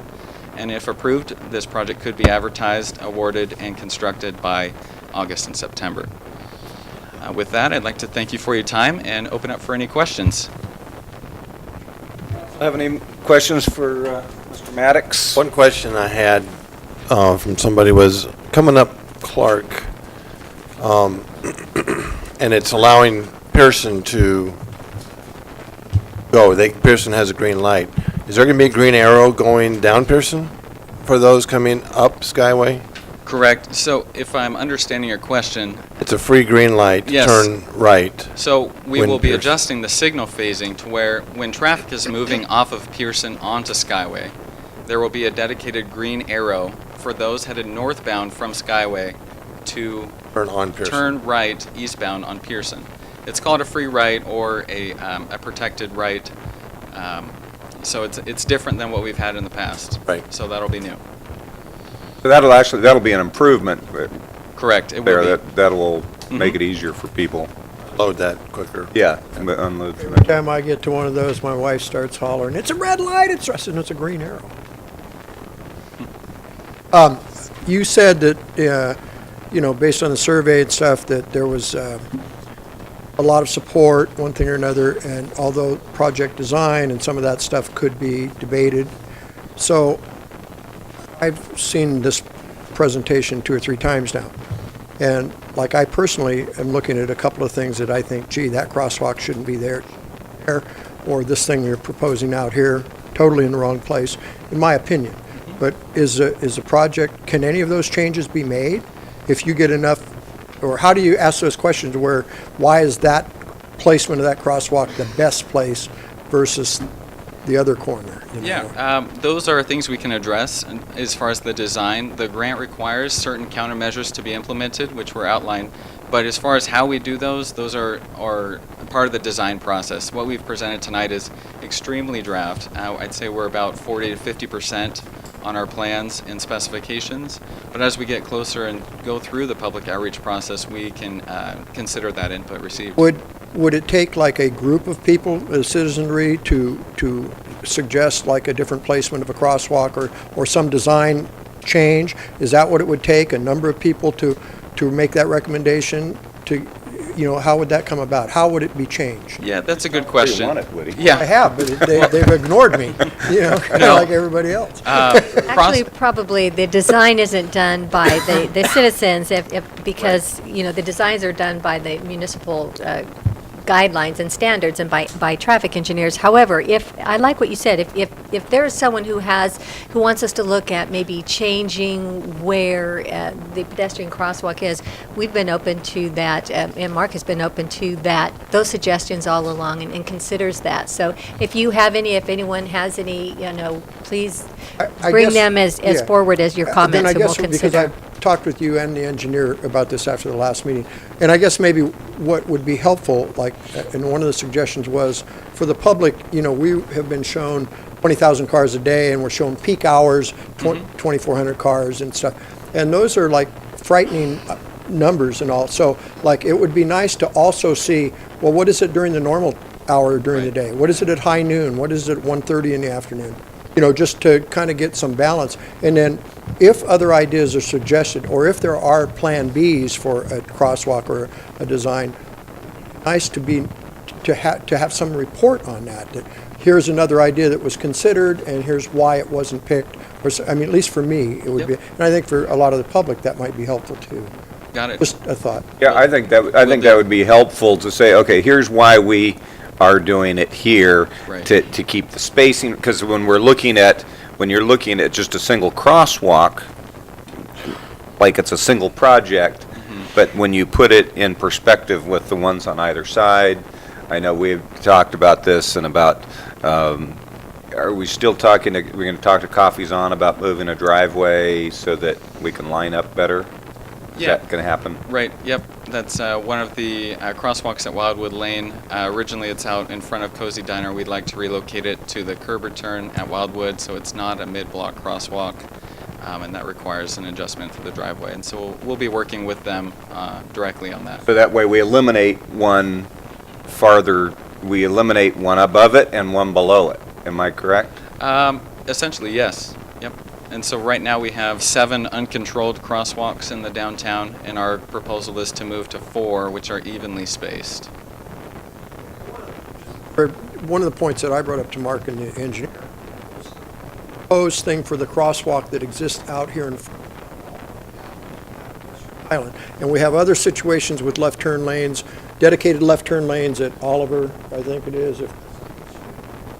And where now with the center lane, we can turn in. You know, you have conflicts where you run head on into each other. What I was looking at and looking at the thing out here, you got an old crosswalk that's been there forever that's a major problem, needs to be fixed. But you have multiple driveways of the restaurant, the Chamber of Commerce, Town Hall, with lots of traffic in and out. And to put an island right there where you've got to now suddenly be dodging around that to try to get in here, and you can only go out that one now. You know, moving that thing up the street or down the street a little bit, to me, would solve those conflicts, and that was some. Yeah, that's an idea, but with you, if we move that crosswalk, then that island might work better, and that, I'm just asking, look into that and tell me why that, I don't know that we considered all the traffic. It's one thing to say, yeah, this is going to slow everybody down, but it's also going to make it really, really. I think that makes sense to at least look at it, you know, consider, okay. What's going on? What's going on and the you know, the heaviest volume of traffic, you know, that's going to be impacted, whether it's us or just, you know, probably Cozy Diner has more traffic turning in there than that turns into the Chamber parking lot or in front of the Chamber of Commerce. So, Current's place. So probably taking that in consideration. The other question, going from Pearson to Elliott, that section, are the beacons at all in cahoots with the signalization? They are not. They will not be wired together. They will be independent. So if someone comes up and pushes it, it would stop traffic. Yes. See, that's the one thing that's, and I don't know if those can be, but if you're coming up and at the peak hour, you know, at those times, not going to hit the signal. Yeah, pedestrian interruptions should be expected as far as this project. But Sure. the good thing is with the coordination, and if, say, traffic was interrupted, it wouldn't have a stacking effect as far as a domino effect as far as affecting future cycles.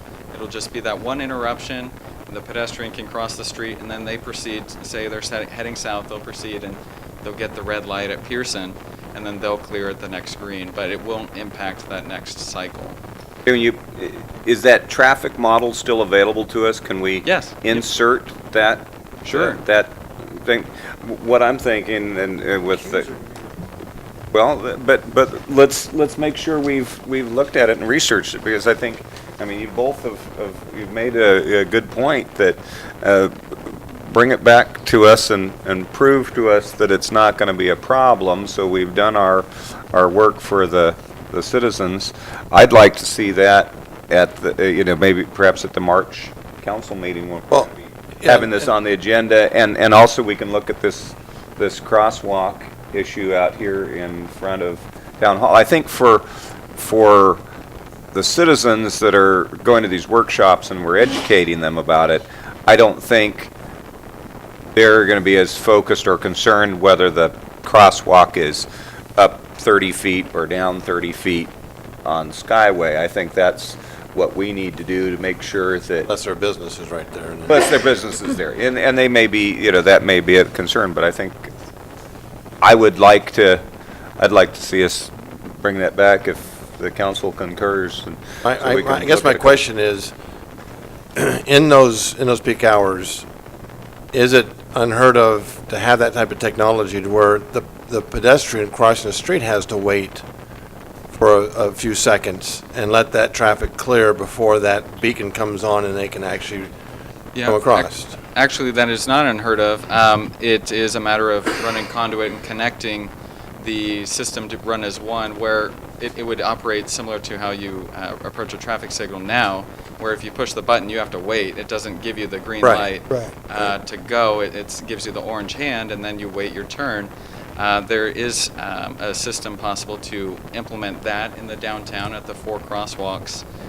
It's just frustrating, you know, when you see them, you see it coming, you know they're going to be pushing the button, and they immediately get their beacon on. Yep. When you got this lineup of traffic and you've been, you know, patient to get through it.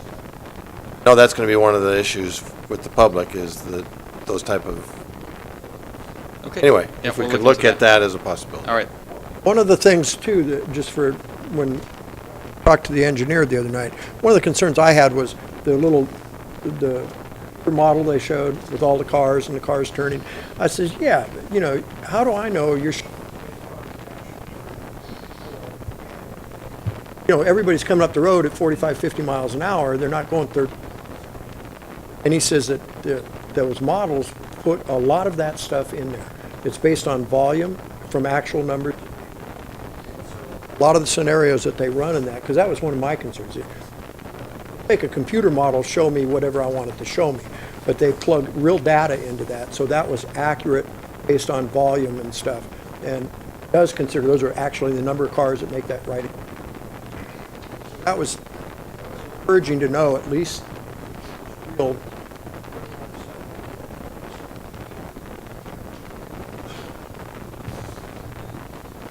Jody, did you have any comments or questions? Assuming that Mark did it the way that you're supposed to do it. Yeah, that's what we said. Calibrated to existing conditions, so you make the model do exactly what it's doing in real life. But to the layman like me, we don't know that, because you watch so many, you watch so many movies where they can do anything with computer animation. But no, the engineer explained that, and I'm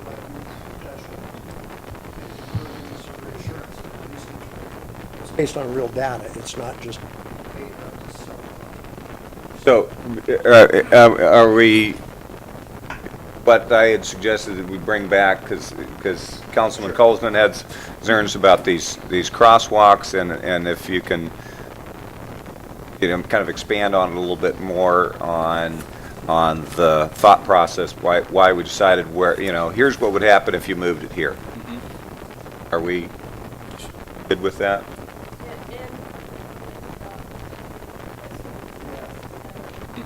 Yeah, I mean, it sounds like it would be costly, but I think we should look at that model, and then we should talk about whether that's something that we need to. No, I appreciate the feedback, and we'll follow up. Okay. Okay.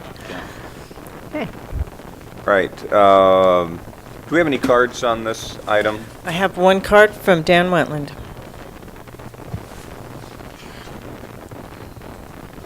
Good evening, council, staff. Honest, I won't say a thing about Dean Road still being the worst road in paradise. Welcome. On the radio station that I listen to frequently, I heard Mark Maddox's interview played over and over and over today, and maybe yesterday too, I'm not sure, and it was very positive and good. However, the question that I had is that I'm sure he didn't intend it that way, the way they edit statements, but it almost sounded like a done project, completed, done, finished, this is how it's going to happen project. And I was concerned. I don't think that there has been, and it was nice to see that there actually is going to be public review. Because I personally am one of the people that is against the cutting down to one lane. Because I've been a VIP too long, 19 years now or something like that. And I've been at too many times I've seen accidents that occur in the middle of town and the traffic is backed up to the crossroads and beyond the crossroads, not 800 feet, a mile and a half. And I know that that's extreme, but that's even sometimes when we VIPs are standing at intersections, ignoring the lights and keeping them flowing through. Still, it gets backed up forever. And I don't know how often all of you are, but all of us frequently over the years probably have indeed been up Skyway at rush hour traffic from Chico. It's bumper to bumper, and I just don't know how this is going to work to all of a sudden neck it down to one lane. I've been in Paradise long enough to remember when it was one lane, but we had a quarter of the traffic back then than we do now, and it's going to be extreme. And I'm very, very concerned about it. I like a lot of the ideas, a lot of the turn lanes and better lights and better crosswalks, good idea, but I still am patently against necking it down to one. It's going to be tough. I personally would rather see something like if one of the main objectives, and it appears as though one of the main objectives is to slow it, why can't we coordinate the lights now? Why do we have to wait until we spend $1.5 million on it or whatever it is to coordinate the lights? Let's do like we do in Chico. They don't have 50 mile an hour down in Chico. It's 25 or 30 or whatever you choose to set it at. Set it from wherever to wherever. Don't just do it from Pearson to Elliott. Do it from, Pearson through to Billy, or at least through Oliver or something like that. Try coordinating those lights and let's see if it makes a difference. I'm concerned. It just so happens that probably only the 10, 12 people that I have spoken to about it and asked them, have you heard that the council's considered, the town is considering necking it down to one? They just go ballistic. And it's nice that there were 30 people or whatever at this public hearing, but I still think it needs to be opened up to a hearing, and that hearing needs to be like some of the hearings we've had in the past where you obtain a larger facility, make sure and advertise it well, and so that everybody can see that it's happening, because Mine's been 100% against everybody that I've talked to. And I've even tried to present it in a, have you heard that they're considering doing this? Not feeding in negative to begin with, but just say, have you heard? And they're very negative towards it. Got a heck of a lot of traffic, you know. What's the population of the Pines? They all come through too. A lot of people traveling up and down. Necking 21,000 people down to one lane up, one lane down. It's going to be tough. I have a lot of thought. I love a lot of the other ideas though, Mark. You know, I'm not adverse to it. Progress is good frequently, but look at our nation, look at our culture. Definitely not always good. There are things that need to be examined carefully before that we just all of a sudden say, oh, it's a good idea, let's try this. I don't remember who it was that said it, but a couple of council meetings ago when this was being discussed, spend $1 million+ on doing this, and what if it doesn't work? Who's got the next $1 million to take it out and put it back? Been here a lot of years to watch the traffic grow, and I don't know how that's going to work. Pearson's working fine. Wasn't against that because you got a quarter or less of the traffic, but wow, a lot of vehicles for one lane. Thank you, Deanne. Any other cards? No other cards. Okay. Anybody else wanted to come forward and give us your name for the record and come forward to the podium? And okay, that's fine. Step forward. We like to have the cards, but sometimes you get inspired when you listen to somebody. This is my first time addressing. If you can give us your name for the record. Of course I will. Barry Stein. I am a resident. I own a business and a building down in downtown. Okay, and I understand all the concerns. I love the opportunity of change.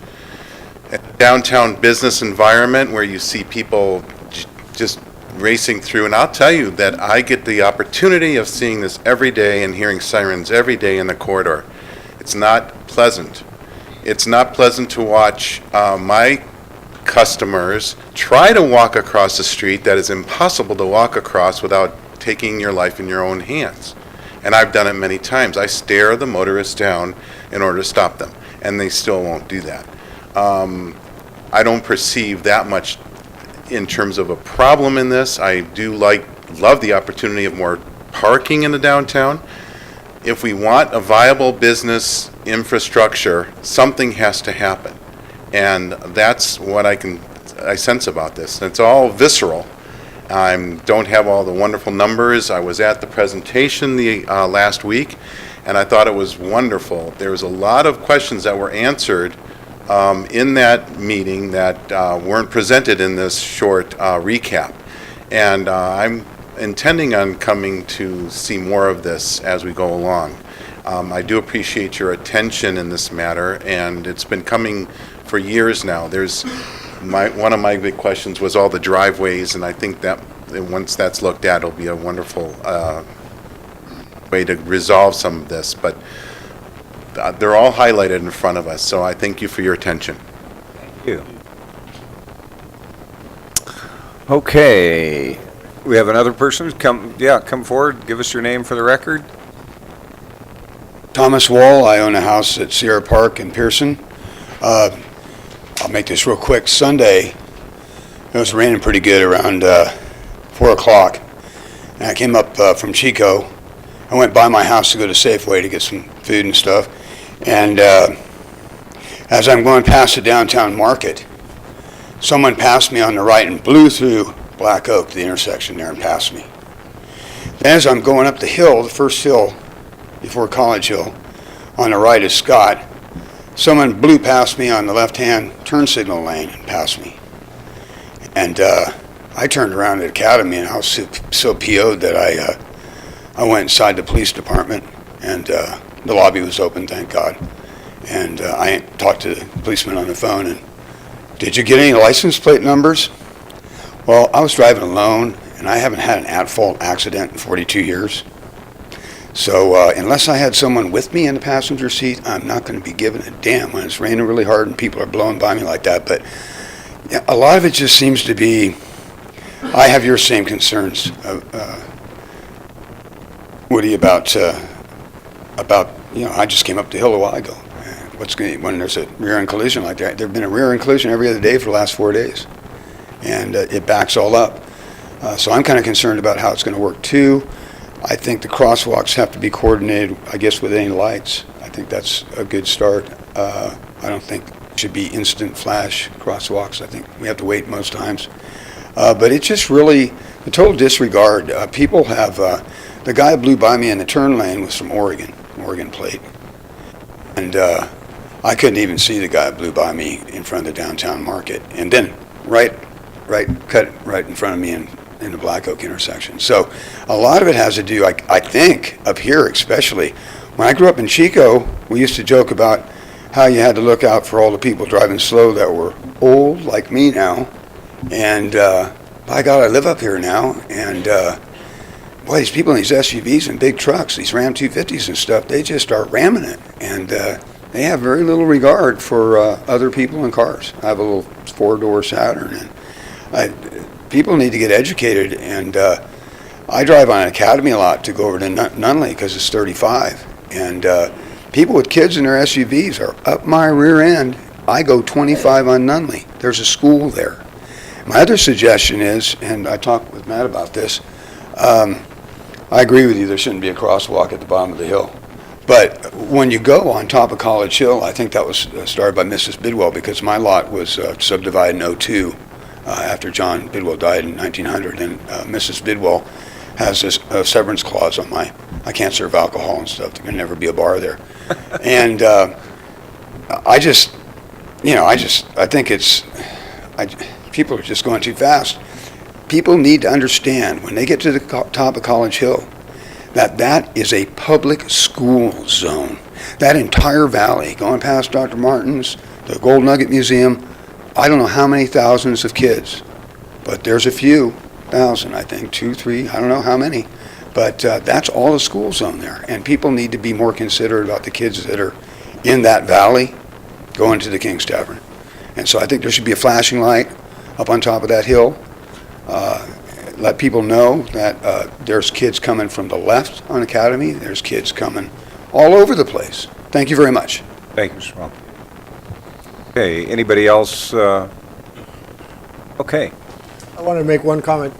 Dan, I was the guy that said that at that meeting, and I had a conversation with Mark, and like we have these fixed thing, and what he told me is like, we're not changing the road width other than the bulb outs, but I mean, we're still going to have the 60 feet.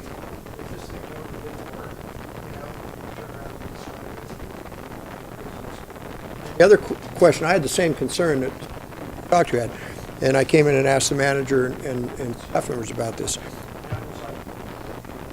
Prove this? And no, we have not. We were given dollars, and we can only be spent. I believe May, is that right? Is when a decision will be made. So that's when, if there is going to be approval, all of these different meetings with target groups and with the public and everything. So I would encourage, because I've talked to a few people that have talked to me about Pearson. It's crazy. You know, I haven't seen a bicycle on it. My opinion of Pearson has been successful. But this is different. There's 20,000 cars a day at the peak, so, or total, not at the peak, at total. But, so the encouragement would be, you know, is silent majority. If people really are that concerned, if they don't show up and tell us when it gets May and we have to make a decision, if 60% of the people we've heard from are saying, good idea, you know, we'd be remiss to say no. So if this community is against that, and I'm not counting the people that live in the county up in Magalia, because they don't pay to fix my roads, they just use them, you know. Offensively, that's just fact. So, but you know, I had the same concern and asked the same. Done deal. Right, the media oftentimes, you know how they are. But thanks for your comments. Okay. So, you know, we'll continue to do that, and I encourage people that are interested in the design to show up and ask tough questions of Mark. Make him justify what we're doing, and I hear your concerns about. I mean, one of the things, and I'll probably talk about it later, is you know, we all know, the police chief knows that we need more traffic enforcement. I think, you know, and it come out of all of these meetings, and find a way to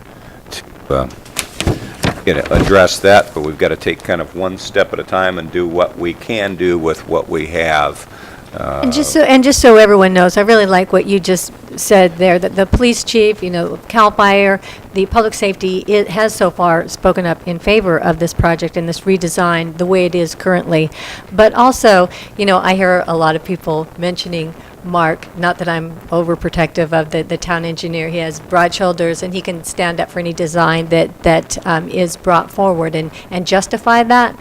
But this project is ours. It's our community's project. Do we want it? Are we ready to do this? This is a big change for our community without a doubt. That's why we started so early in this process. Normally a street project like this, it might go to the council once, maybe twice. When we got this grant to change and possibly reconfigure Skyway in the downtown, we knew it was going to be big. It was going to be big for this community, and people would have a lot to say about it. We want to hear what people have to say about it, and we are listening.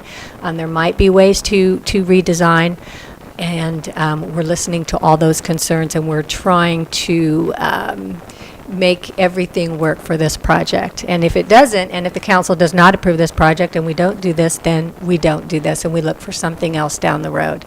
But anyway, thank you very much. Go ahead and come forward to the podium so that we get it, because you're on TV too, so. The funding would take place whether or not it's taken down to single lanes or not, wouldn't it? I mean, the funding is there. That particular one item is not what Not locks that in. necessarily, not necessarily. Because a lot of the other, the crosswalks, the signalization, I love a lot of those ideas. It's just the only thing. Yeah, well, and I guess, Woody, do you want to answer this, or I could? It's my understanding, Dan, that there's certain criteria, and Mark could answer it better, and Jody probably knows this too. There's certain criteria that, because it's a highway safety improvement grant. So unless we address those things, and one of the ways to do that is reducing the lanes, which is roundabout. Oh, so you're saying that is it? It has to be reduced to one, or we don't get the funding? Yeah, if we don't approve a design that meets the criteria, and this is one of the things that meets that criteria. I don't know that there's keeping 4 lanes there. I don't know that in any configuration that will meet the criteria. They could answer that better. But if we don't meet the criteria, then or we don't approve it, then we don't get the money. One of the criteria is reducing rear-end accidents. Right. And the way you do that is with the center two-way left turn lane.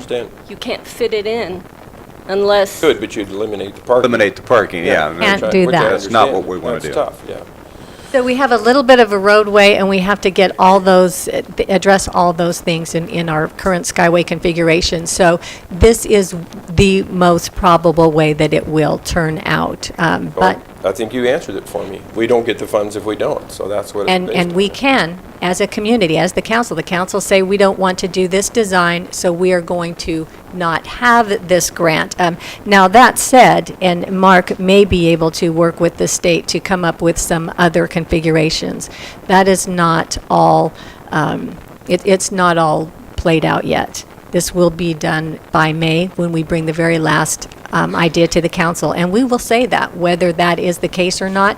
And if that is the case, and if the community doesn't want this, if the council doesn't want this, and if the grant is only dependent upon that, then we'll say we'll not take this grant and we'll look for something down the road. So it's not a done deal. That might be an interesting thing to find out, because if that is, then you maybe need to tell people in your presentation that we're not eligible for the funds if we don't neck it down to 1. I think it's an interesting feature. Okay, thank you. All right, we're going to move on to item 7D and adopt resolution 14-6, resolution authorizing staff to award fire station number 83 remediation project to the Truett Group of Oroville, and the amount of their bid of $14,732. I believe Matt Gilbert is going. Thank you, Mr. Mayor. I think Matt Gilbert, would you like to present this item? Water Council. A little background history on this project. CAL FIRE was vacated, the building. They stop by periodically to check on it, service it, make sure everything's functioning properly, heat's on. On December 4th, they found the living quarters to be flooded, full of water. They shut the main supply off, mopped it up, and moved all the furniture into the apparatus bay. In contacting our insurance company, they expressed concern that it needed to be dealt with immediately. So the town contracted with a restoration company, Clean Right Build Right, on December 12th. Excuse me. That process was done fairly quickly. I think they were in and out of there in a week and certified dry. So then we moved forward with putting together plans and specs to put the project out to bid. In doing so, we had a mandatory pre-bid meeting for any contractor that wanted to bid this project on the 29th. We had a total of 7 local contractors show up and attend this pre-bid meeting, sign-in sheet. They all took plans and specs. On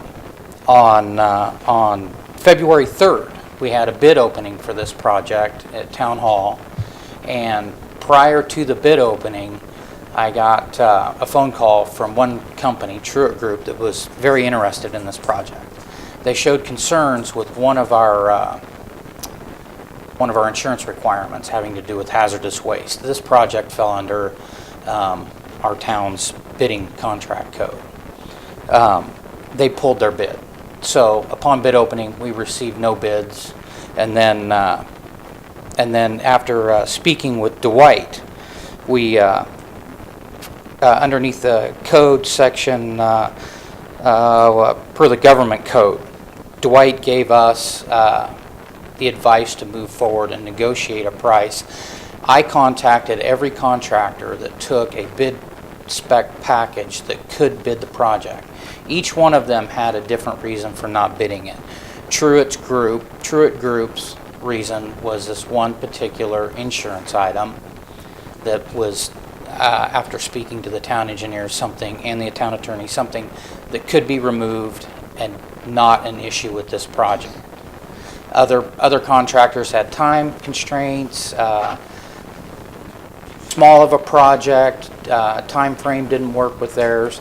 So in negotiating with Truett Group, he submitted his package that he was ready to submit at the bid opening. So he did not rebid it, he didn't re-look into, he knew he was the only bidder. He submitted what he would have submitted prior to that. The engineer's estimate on this project was $20,000. They came in considerably under that, which actually is a great thing. Over $15,000 it would require prevailing wage and considerably more town staff time to follow this contract up. So then I proceeded to look into Truett Group, see what their reputation was. I found several projects that they have done and are doing, and I got rave reviews. So we then moved forward with a request for quotes, and Truett Group submitted theirs with the removal of that insurance requirement, and they're ready to move forward and do the project if we authorize it to go that way. Any questions for Matt? Does our insurance cover that, water damage? Is the insurance? We have a $5,000 deductible. Yes, there is a deductible. Only $5,000 that we're Yes. Okay, thank you, Matt. Thank you. Any cards on this item? No cards. Okay, then I'll bring it back to the council for action on resolution 14-6. I'll move approval. Second. Motion by Councilman Jones, second by Councilman Culleton. Roll call. Madam Clerk? Vice Mayor Boland? Aye. Councilmember Culleton? Aye. Councilmember Jones? Aye. Councilmember Rawlings? Mayor Lauder? Aye. Okay, thank you. Take a break before we do. Okay. Councilman Culleton has requested we take a brief intermission here. Or we do the mid this can drag on. No, this is not the paint drying. Back here at 8:15. We'll be in recess for a couple minutes.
God bless you. Okay, you take care. Thank you.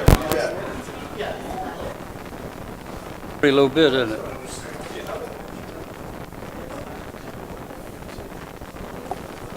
But what? That certainly sounds different than what we were told the other, yeah. Get that lady's name? What lady? Yes, Alyssa Kazine. No, that Alyssa was from Catalyst. Park from the Yep, park that got up and spoke. yes. Pass it on. That is Okay, Kathy McCreary. Kathy McCreary. We have returned from our brief intermission because it's good to keep moving, and we are going to move on to item 7E. Accept the mid-year budget report and approve budget adjustments for the following funds, or refer the matter back to staff for further development and consideration. And those are on the general fund, the building safety and wastewater services fund, animal control, gas tax, and transit. And Gina Will, our finance director. and town I treasurer. think I will say a few words about this, if you don't mind. Thank you, Mr. Mayor. And I do want to say a few words, especially because of the fact that these meetings now are recorded. I understand that most of the people in the room have left, but there are a few points that I do think it's really important to make at this point. Our finance director will take our mid-year budget report. And again, our mid-year budget report is just the halfway mark to look at our budget and see where we are.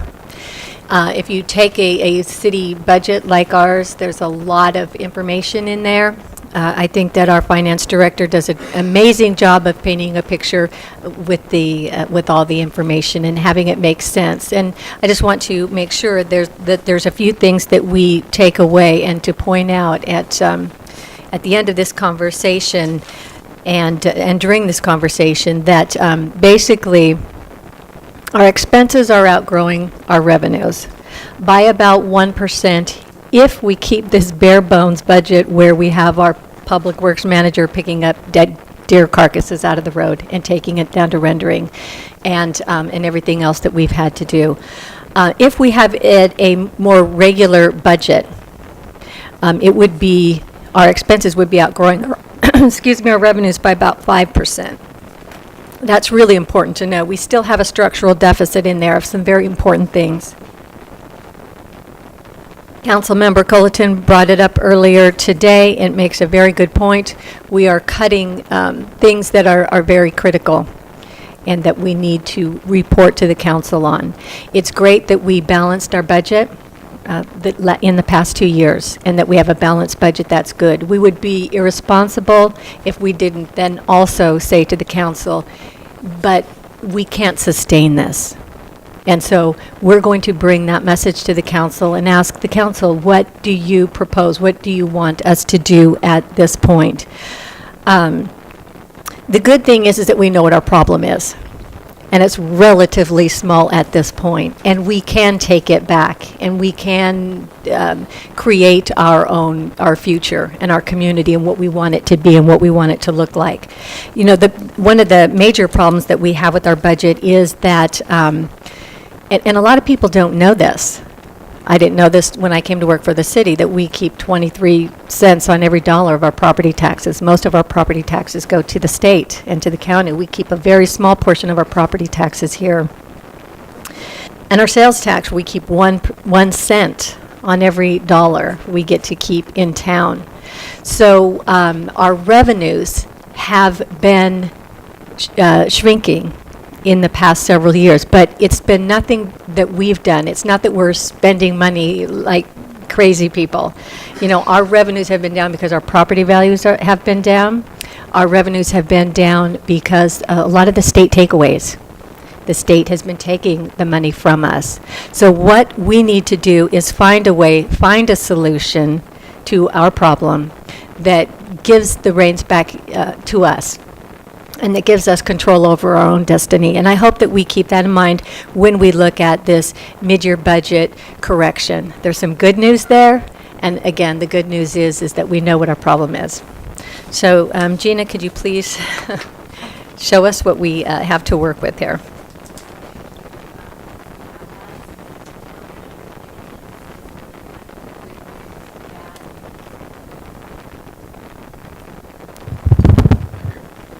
Sorry. As the town manager indicated, this is really kind of a good news, bad news budget presentation. The good news is that we do have a balanced budget, and we'll have a balanced budget for this fiscal year. We'll have rebuilt our reserves to 15.7%. Some of our other really key and important funds have adequate reserves and are balanced. Animal control is sustainable for another few years. However, we have elements in our budget that are not sustainable. We've asked employees for concessions. This is the 5th year of employee concessions, valued at just over $178,000. We've eliminated our training budgets. We've not been able to maintain or properly replace equipment that we need.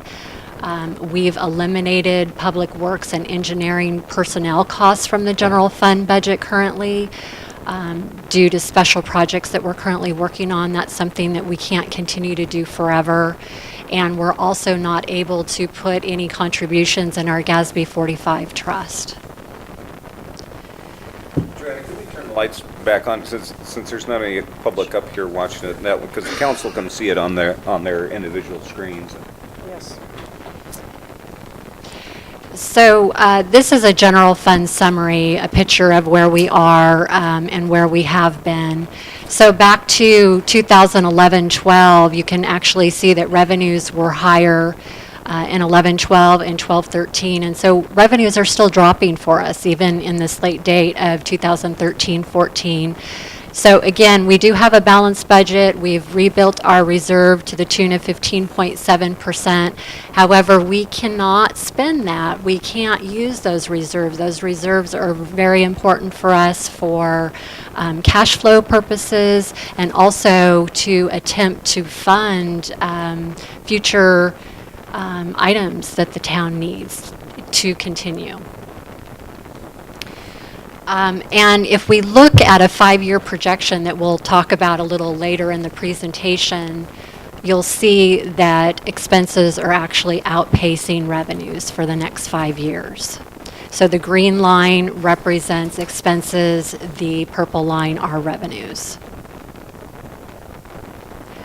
So related to personnel have really stepped up for the town and provided some substantial savings. Just over $900,000 townwide, $671,000 for the general fund alone, through a variety of measures, through benefit reductions, salary reductions, hours reductions, have really provided some needed savings for the town. We've also drastically reduced our workforce. We've reduced our workforce by almost 45% since 2008-9, which is a reduction of 49.21 full-time equivalent positions. Looking at full-time equivalents, comparison from 2012-13 budget to today, we've cut back dramatically. This slide also illustrates the CAL FIRE transition, so reducing our public safety numbers down pretty dramatically. But as you can see, today we have 10.5 full-time equivalencies in the general fund outside of public safety, 32.75 in public safety. General fund revenues. So the majority of our revenues come from property taxes and motor vehicle in lieu. That makes up 65% of our general fund revenues. And unfortunately, those revenues are really severely constrained in terms of how much those can grow. And I'll talk about that in a little bit. But next, in terms of resources for us, is the sales and use tax, followed by franchise fees and TOT taxes, and then user fees make up a very small portion of our general fund resources. So in comparing and looking at per capita resources, Town of Paradise falls tremendously short compared to some of our neighboring communities. So we're able to spend $375 roughly per person in our community as compared to Oroville and Chico, which are much higher. So general fund, a look at the revenues over the last 7 years. You can see we've had a pretty steep reduction in revenues. As the town manager indicated, a lot of this was related to property tax reductions, but some of this is also related to the state balancing their own budget and their issues and taking additional revenues away from the local communities. Property taxes and motor vehicle in lieu. So property taxes and motor vehicle in lieu can only grow to the extent of CPI, but no greater than 2% per year. That's very significant for us to be constrained by that 2% margin per year. So 72% of the properties in the town of Paradise fall within that 2% constrainment, and the rest can grow quicker than the 2%, but only to the extent of their Prop 13 values. So again, that's very limiting in terms of the revenue growth that we can expect for our community for the next 5 years. We do expect a 2.21% growth for this fiscal year, as some of our Prop 8 properties are growing quicker than those Prop 13 limited properties. And again, just to reiterate that only 23% of the property taxes that are collected come to our community.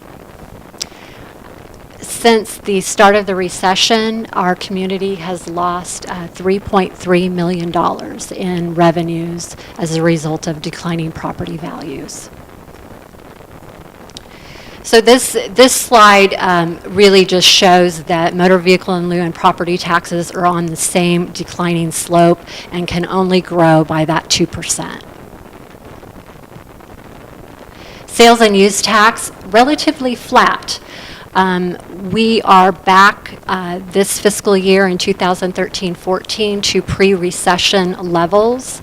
We're expecting growth of about 4.3% for this fiscal year, but I don't anticipate that growth is going to be that robust in future years, as again, we've already reached those pre-recession levels, and at this point, we're not seeing a lot of business development. Franchise fees and transient occupancy taxes. Franchise fees are trending about 2% above the prior year, but unfortunately our TOT taxes are trending about 5% below the prior year. Service fee revenues. We're really starting to see service fees dropping off. I think I'm seeing a correlation between reduced staffing and the services that we can provide to our community. So the police department are estimated to drop just over $13,000 in service revenues, $7,000 reduction in DUI accident and arrest processing. Community development, a little over $9,000, a little over $3,000, primarily due to a short-term vacancy we had in our code enforcement officer position. And engineering service are also down at this point, just not receiving the request for service that we've had in the past. So changes in general fund revenue. Overall, for mid-year, we are seeing some of our non-program revenue increasing. So that's our sales tax, property taxes that I'm recommending a small adjustment for. But primarily all of the department-driven revenues, service fee revenues are reducing. I'm seeing a reduction in those levels. So overall revenues will drop about $1,000 compared to our current budget. Moving on to expenditures. Expenditures, of course, have dropped as a result of balancing the budget. We have cut, especially this current fiscal year, down past the bone into some very valid and needed replacement and maintenance issues. So general fund categories overall, our pension obligation bond uses about 8.9% of our resources, administration 17.8%, fire almost 34%, police 37%, and a very small portion to community development and public works. So again, public safety is our primary general fund use of resources. Administration accomplishments. So despite a really reduced workforce in administration, administration makes up a large or a number of different functions for our town, including town manager, town clerk, town council, finance, human resources, legal, fleet, central services, and our emergency operations. So despite some of our constraints, we've accomplished live streaming our public meetings, producing and monitoring a balanced operating budget, successfully resolving a long-time lawsuit that, is a drain on valuable resources for us, replacing some vacant position, 9 vacant positions, processing 12 retirements and terminations, solving a computer connectivity issue at our animal control public works area, and partnering with some local agencies for a new EOC system that has saved us some money. So administration mid-year budget adjustments, overall in the individual divisions, it's been negligible. Some of those adjustments are a result of short-term vacancies. Overall, though, we're recommending to reduce administration by almost $30,000. Fire department. Fire department will be bringing forward to council a full annual report to you shortly, I believe this next month. But they provide, obviously, administration of the fire division, suppression, and the volunteer program. So fire department, their budget adjustments, at the start of the fiscal year, we asked CAL FIRE to provide $200,000 in savings to the new contract that was signed to them in order to balance the budget. They are on track to provide that savings and a little bit additional savings as well. In the beginning of the fiscal year, the first half of the year, there were 3 positions that weren't filled. They have now been filled, a communications operator, a firefighter, and an engineer. The contract is actually budgeted at top step, and as individuals move out of the community that were at Top Step and move to other CAL FIRE positions, that provides savings to the contract. So we're expecting some additional savings to the contract. Part of that savings will be used to purchase some needed equipment. And I think it's important to note at this point that the fire budget does not contain any equipment or the facilities. That those are the responsibility of the town, and we have not budgeted for any of those, and that does not show up in those savings. We still have that liability. So that $81,000 of savings you showed, maybe possibly, that's going to be, so we're going to save that on the contract, that to buy the breathing apparatus? No, we're going to, that will be the savings on top of the purchase of the equipment that. Buy the equipment with savings, and we'll still have $80,000 in Correct, savings? correct.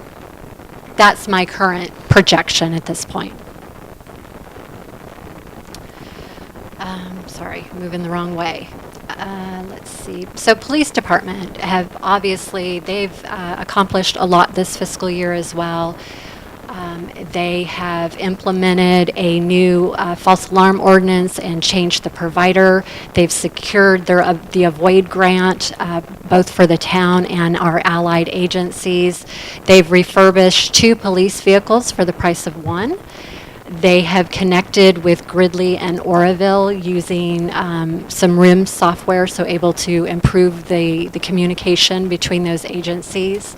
And you can see the number of incidents and their response to the incidents is not decreasing. In many cases, it's increasing this fiscal year. So related to the police department budget adjustments, police administration, we're expecting to shave off about $27,000 out of that budget. Part of that is from reduced retiree medical expenses. However, police operations, we're projecting that to increase about $35,000. While we had some salary savings from vacancies, we required overtime to fill behind those vacancies, which is actually increasing some costs there. Also, because of reduced staffing that we have in place, we are not able to administer all of the grants that have been provided to us. So as a result, we're actually eliminating about $26,000 of reimbursements that they would expect back to offset those expenditures. We propose hiring an officer with AB 109 grant monies. That position would be filled sometime at the latter part of this fiscal year.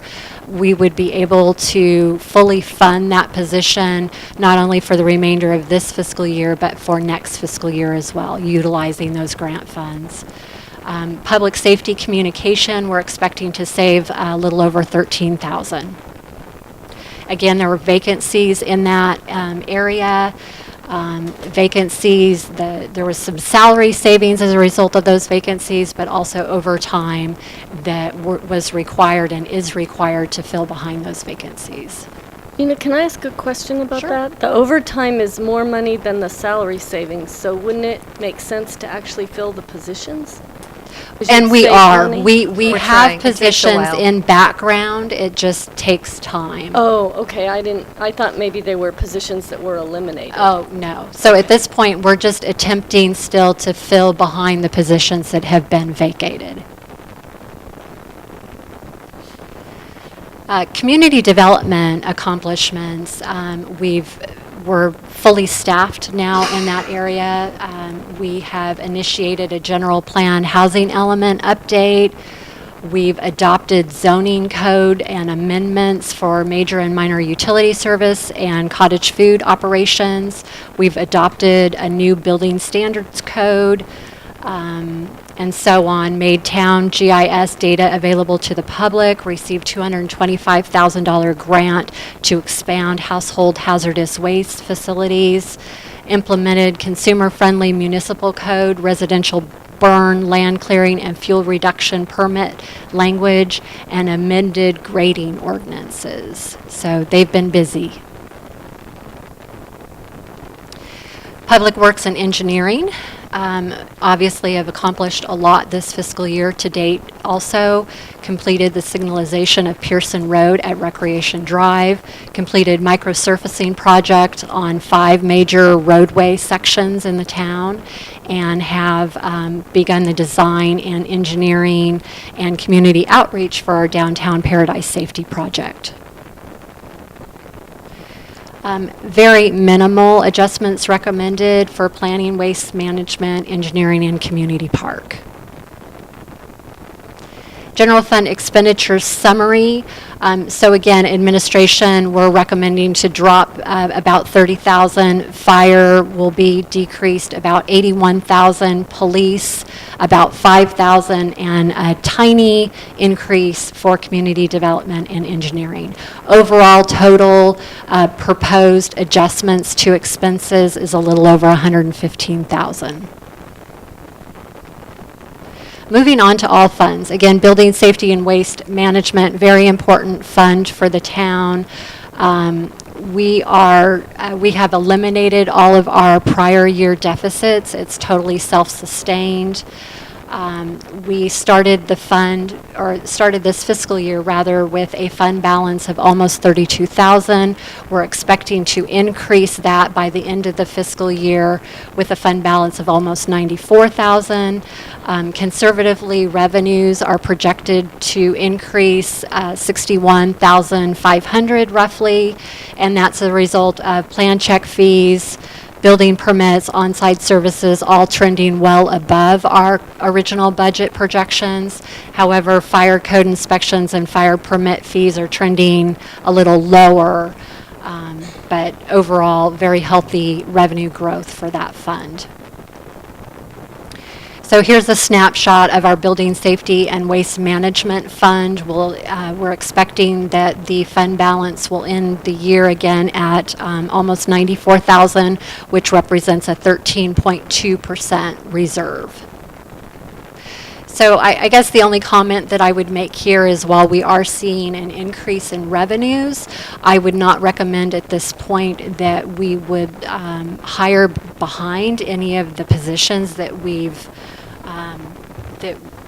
eliminated in the past, or at least not until we study that a little bit further and see the projected revenue increases. Dean, I did want to make one observation here, and Councilmember Boland came into my office and asked a question, I believe it was last week, and it was a very good observation in that if we did increase hours in the building inspection section, perhaps Tony, our fire marshal, who's also our building inspector, the only one, can get to some of those fire inspections. And, not only does that bring those revenues in that we projected, but the most important thing is that it makes the community safer because they're getting those fire inspections that they need.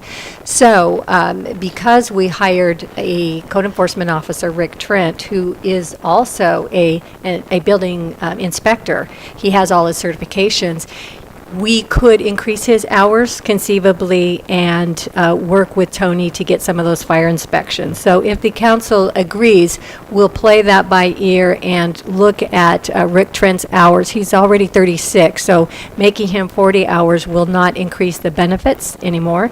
It will just be an hourly thing, and we'll look at how that will balance out so we can provide that service to the community without affecting the budget. Great. So if the council agrees at the end of that, I would like to have the ability to play with those hours, just 4 hours maybe up or down in either direction. Okay?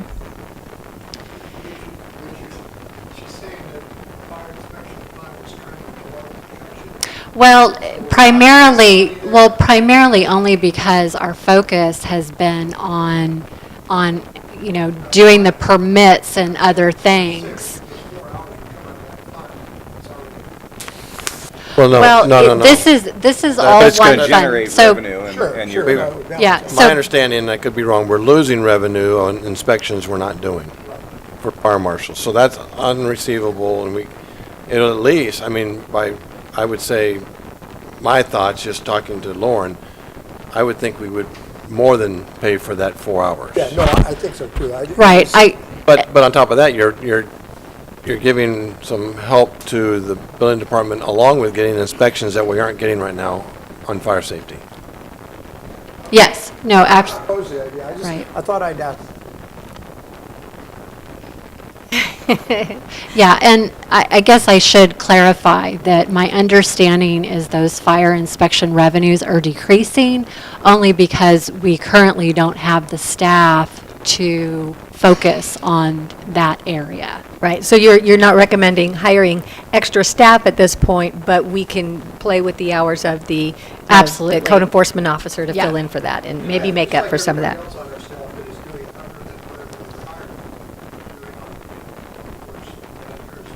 We are multi-talented. No, I think it's a great idea. And that's, there comes a point, it's always tough to know when that time is that you need to step up a little bit. And I think going the 4 hours is a good start to looking at what that does for us. I know the county, I know other cities in our area are hiring part-time people. They're not putting them on full-time, they're half-time. And they're using that as a way to start, are we busy enough? Or is the economy turned to where we can actually bring someone on full-time. Right now, they're not. They're holding off on part-time.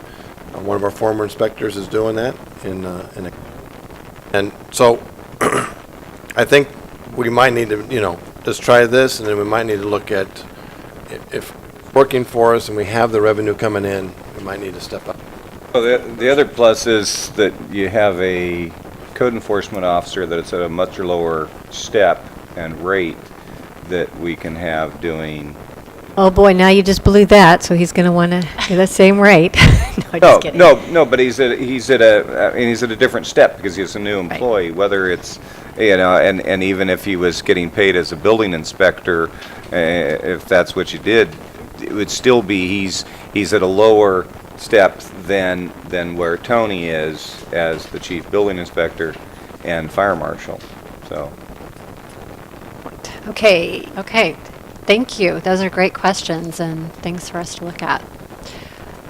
Animal control, moving on to animal control services. So as we've recognized the last several years, animal control, we have concerns about the ability for us to sustain that program without finding some solutions. So this entire fiscal year, we've had some vacant positions, which has resulted, I believe, in some reduction in our service revenues of roughly $6,300. The vacancies have generated some salary savings and some other expenditure savings. The 36-hour position was recently filled in January. The 18-hour officer position will be filled mid-March.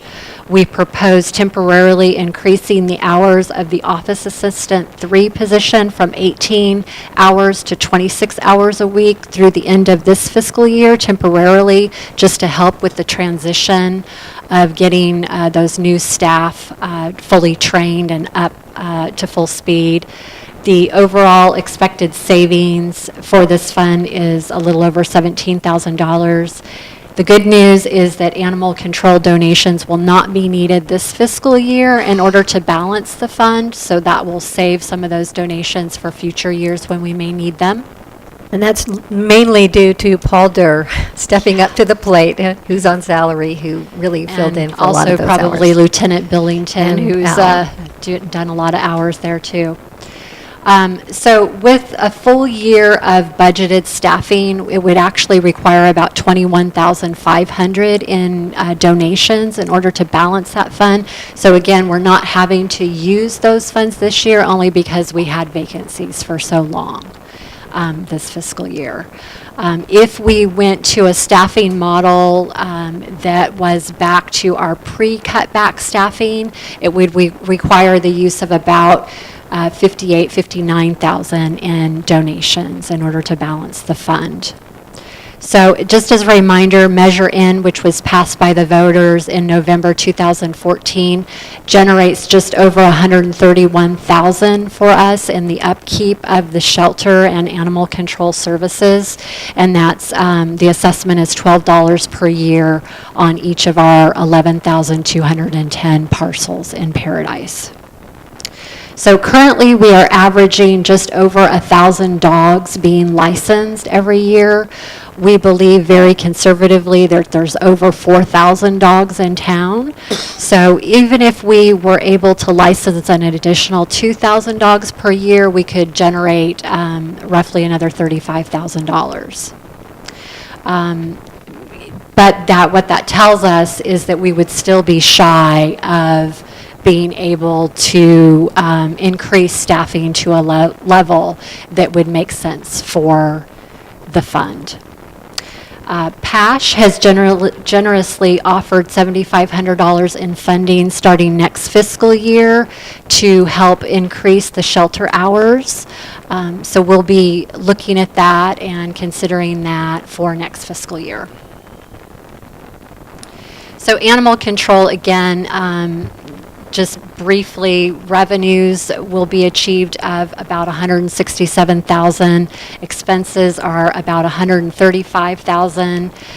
So we will achieve a positive ending fund balance of about $5,400. We will not need to use animal control donations to balance that. We'll have just over a 3% reserve. Gas tax streets. We are expected to end this fiscal year with still a healthy reserve of $205,000. We propose to bring the only Public Works Maintenance Worker 1 position in line with the 3 Public Works Maintenance 2 positions.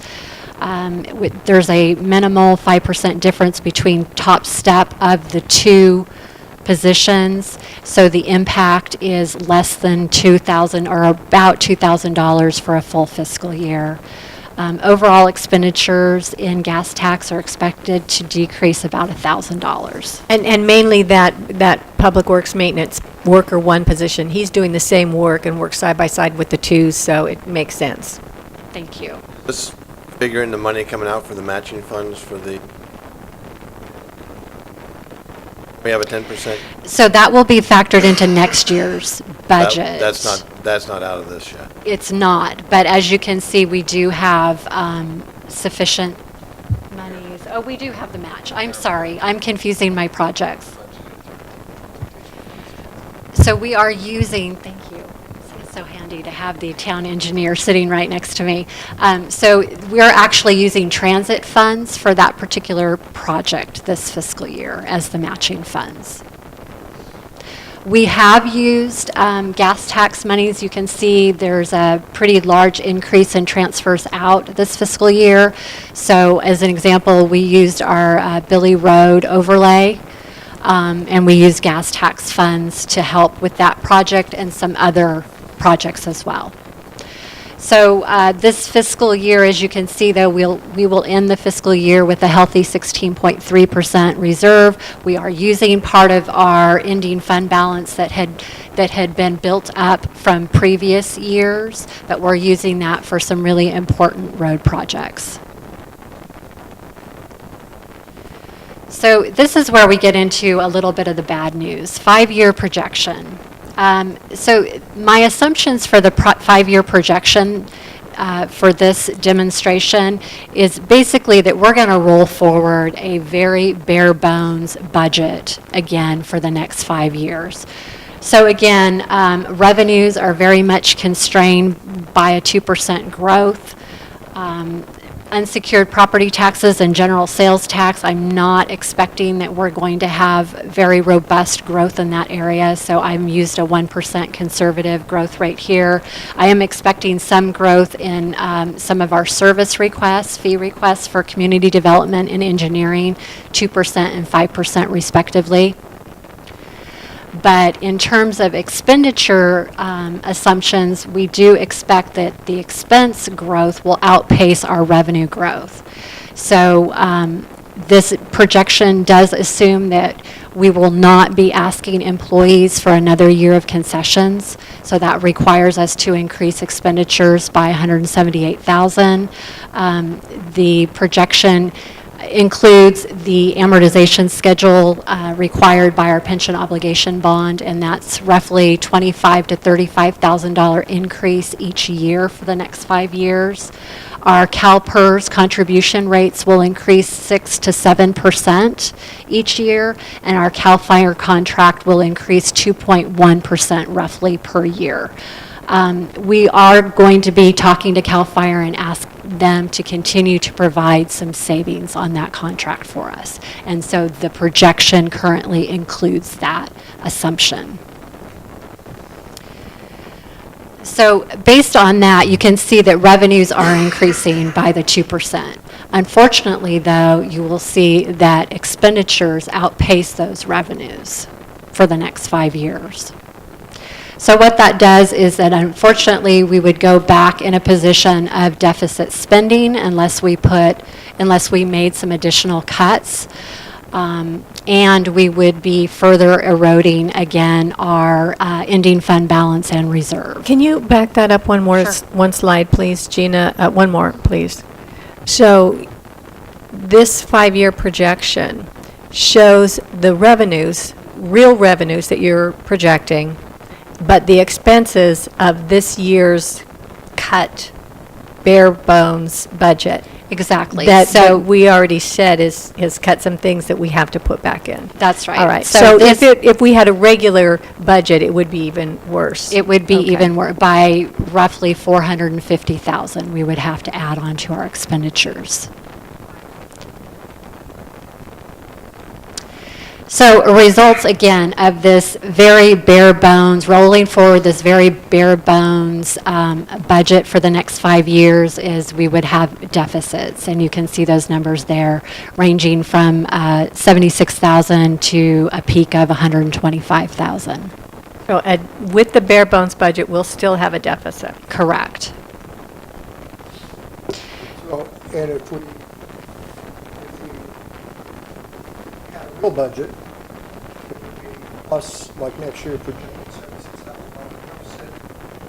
If we had a real budget, we didn't restore everything. Right. Right. So add roughly another $450,000 to that. So that's what we're going to talk about, this Why does it go conclusion. down in 5 years?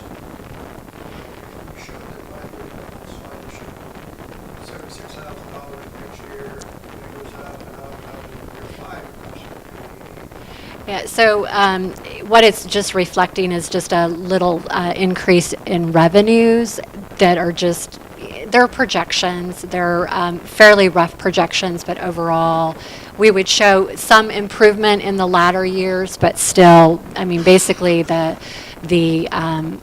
purpose of that exercise was just to try to measure where we would be. So our sales tax picture could improve if all of our businesses, and we get new stores, our sales tax picture could improve, but pretty much we're sewed in with our property value Right. projections. So again, 65% of our revenues are constrained by a 2% growth. I think that's just really important to keep in mind. So, as we have started the discussion, so again, good news, we're balanced for this fiscal year. However, we have a structural deficit of about $485,000. General fund resources are not able to fund, as we've talked about, equipment maintenance and replacement. We would need probably roughly $150,000 a year in order to get back on track with replacement of vital equipment and vehicles. So just so council is aware, our first response fire engines are 6, 12, and 13 years old, and our reserve engines are over 20 years old currently. Our police vehicles average 9.7 years of age. And then moving on to deferred maintenance and repairs on town facilities. So all of our town facilities are over 30 years old. We have not been able to keep up on the needed repairs and maintenance for our facilities. We would need roughly $75,000 in order to do that properly. We have eliminated or deferred a lot of our training this fiscal year. So in order, again, to kind of get back on track and properly train all of our staff, including our public safety staff, we would need about $60,000 additional revenues annually. We've not been able to give any kind of COLA adjustments to our employees. Of course, the last 5 years, we have asked them for concessions. But again, this budget picture would continue that, basically, that we would not be able to give COLA adjustments for the next 5 years. So that means that some of our employees will go 10 years before receiving any kind of an adjustment to their salary. And in addition, I believe it will become harder to attract and retain quality employees. We will not be able to fund our GASB 45 trust. We would need at least $50,000 annually in order to put us on track of eventually being able to reduce that obligation.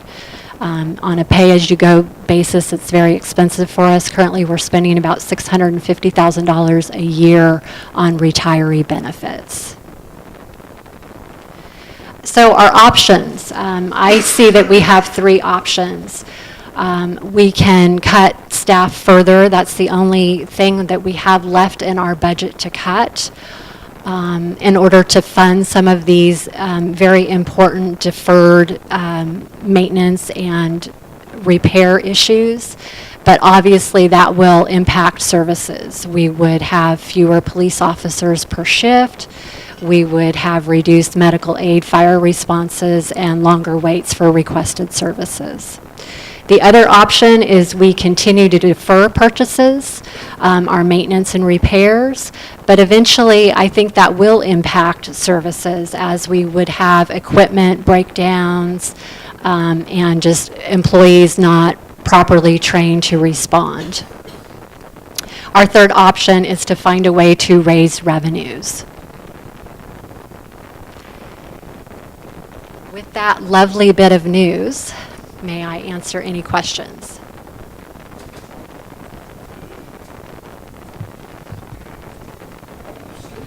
Like drinking from a fire hydrant. Good job. That Thank was you. very, for.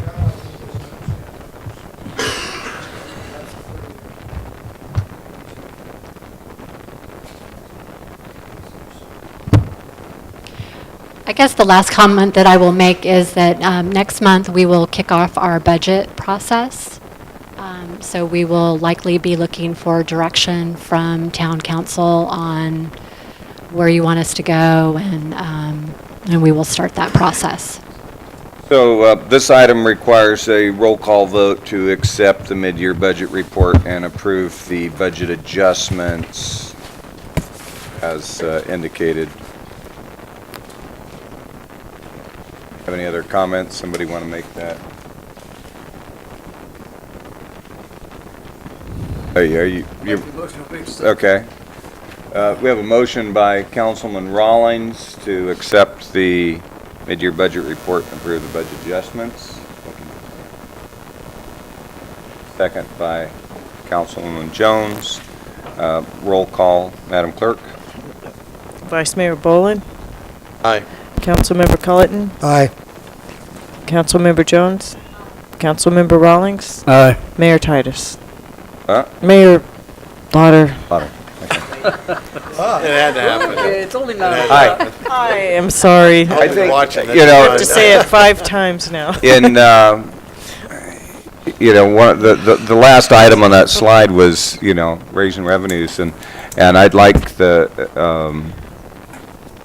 council to consider whether we should bring back at the next meeting to talk about. I think we've done everything we can. We can't continue to sustain cuts, and really raising the revenues is the only way we can do it.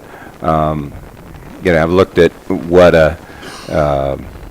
if we were to put a half-cent sales tax, or a 0.5% sales tax measure on the ballot, and it was on the November ballot. Because we already have as required by law, we have to, it has to be on the ballot when when people are up for re-election. So we're already paying for the election, so the cost is only about between $5,000 and $8,000 to add an item ballot. So it's not a huge thing. And I know that we have council members that are opposed to taxes of any kind, but what we have to do is we have to give the community, I think, the opportunity to decide if you want, to have, to get to the point where you have no animal control and we have less police response and less fire response, and the roads will continue to deteriorate. Because I think we could put together a good program. Everybody talked about it.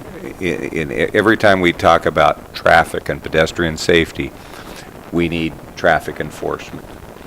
I think if the police chief could, if we said, here, if we gave you this much money, get a dedicated traffic officer part of the time, can we get a part-time investigator to solve more property crimes?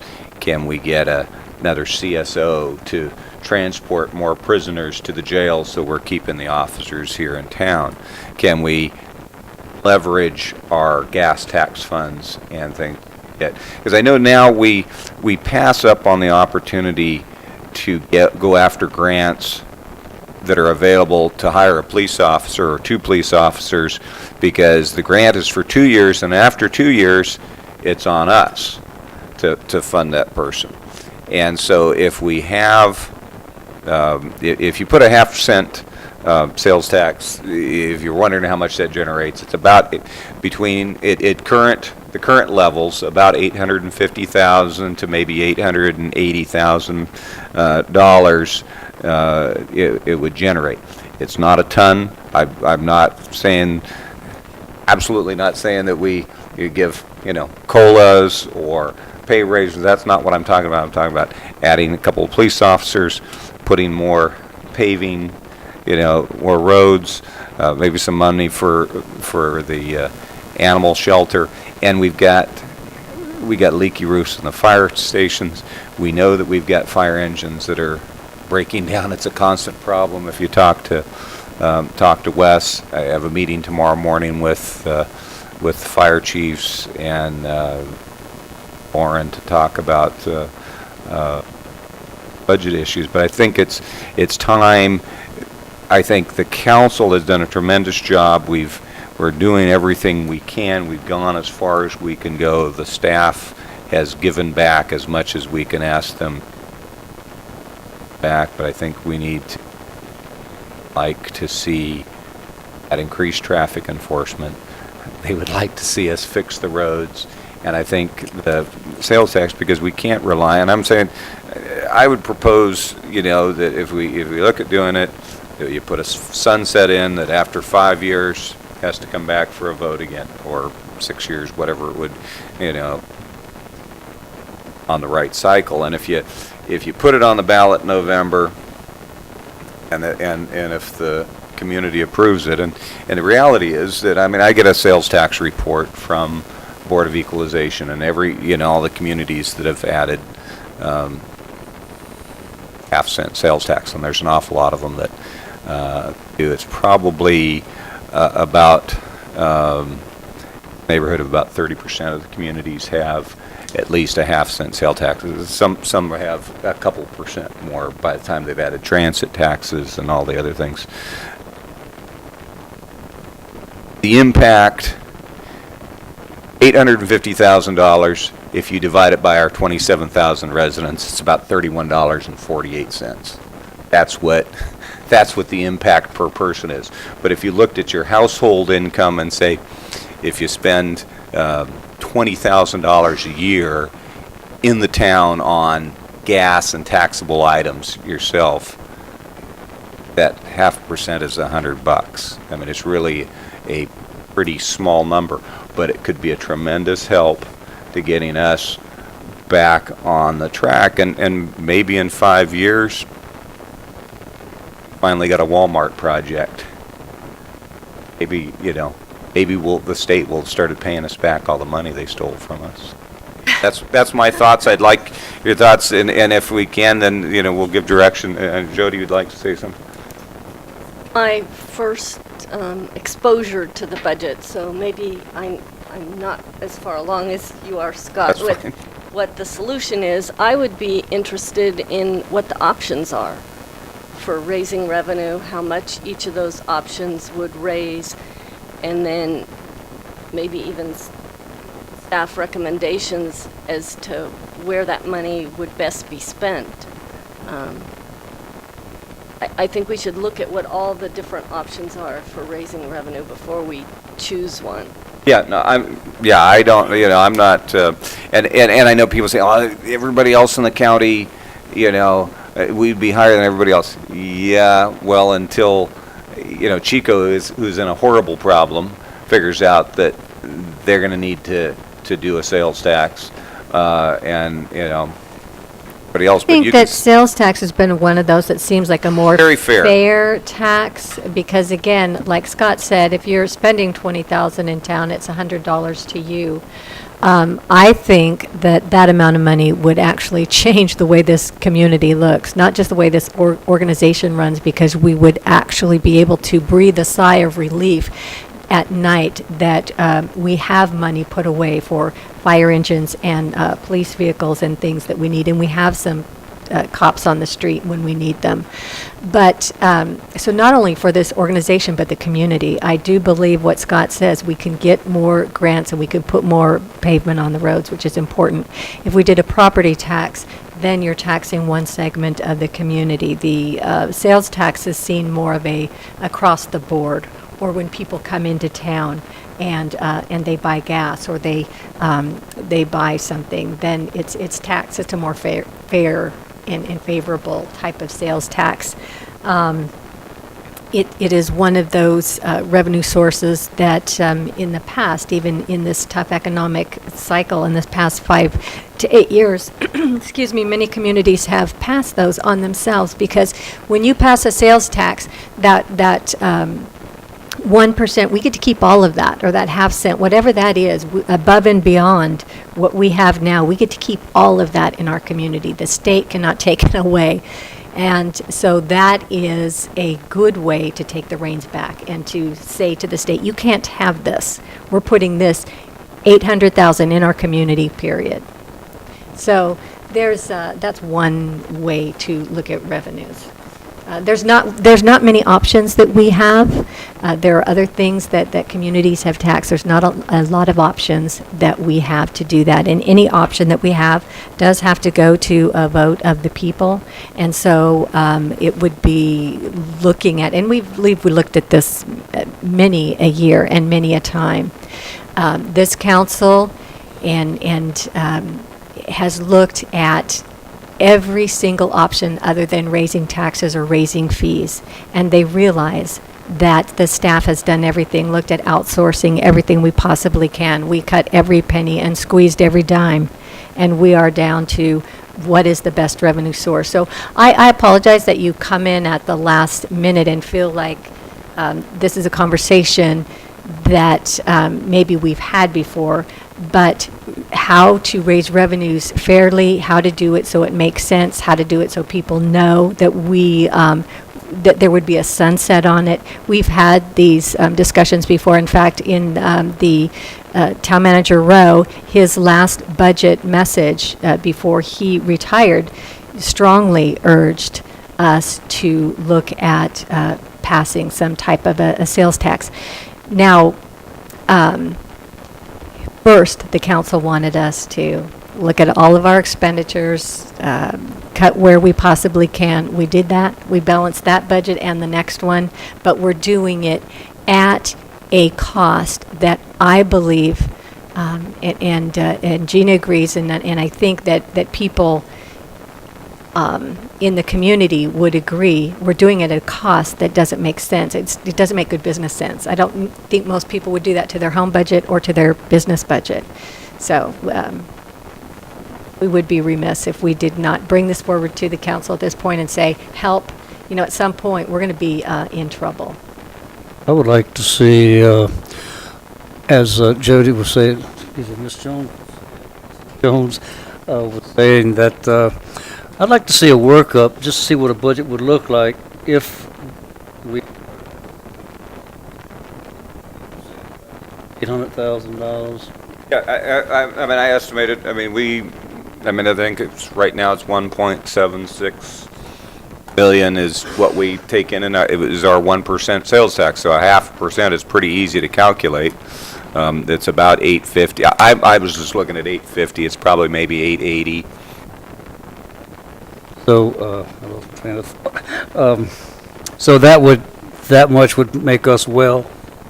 What Well, I that don't think would it'd make do. us well, but it Well, if I could just take a stab at that one, what that would do, and according to what the numbers that were just presented, and those numbers are really picked over. We know our numbers pretty good now, and so when I asked the finance director to look at our budget and what we need to put away to make ourselves whole, and that's what I called a regular budget or a normal budget, something that we would feel really comfortable, is very responsible as far as paying for our medical, putting some money into that medical fund that we need to fund, without a doubt. We need to put some money into fire equipment, police, facilities, and hire a couple extra people. So if we did that, there's about $457,000. So the organization can breathe.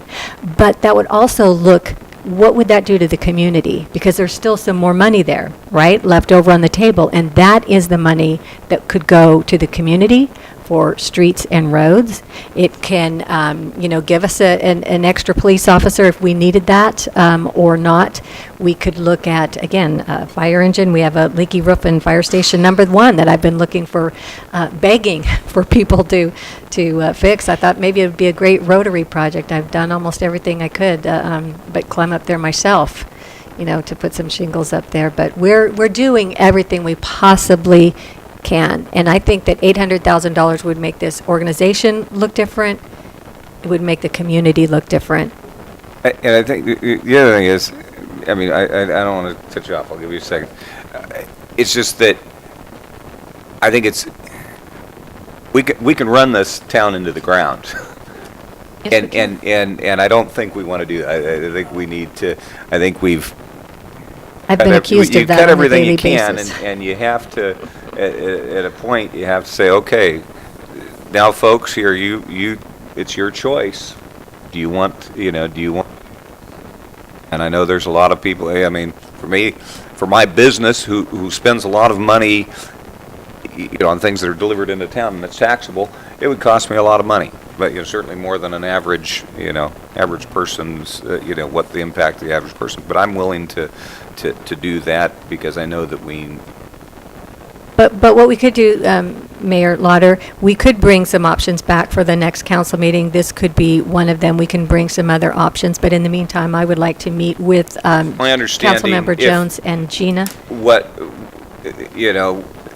When we have to make a decision on something like this is really would be by the June council meeting, we'd have to pull the trigger and say, okay, put it on because it has to go. It has to go to the, and I'd prefer it before then. Exactly, John. You don't want to have to make it quick. So if somebody has a question, we don't miss something. Oh, well, that's what No. If it comes back, if we do it, it has you go June. It has to go to the Board of Supervisors, the County Board of Supervisors in July, in order to get it on the general election ballot. Mr. Cullen. Now it's my turn. Yes. Welcome aboard, Jody. It's, I think that, like, probably if you meet with Gina and we have, like Scott said, we have looked at every option. And the former council member Titus, I think some of us have had this conversation. Conservative in training, and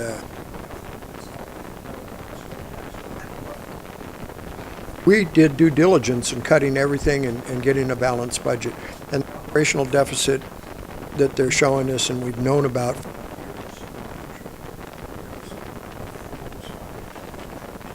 So, I've been one of those people like, go to the people, let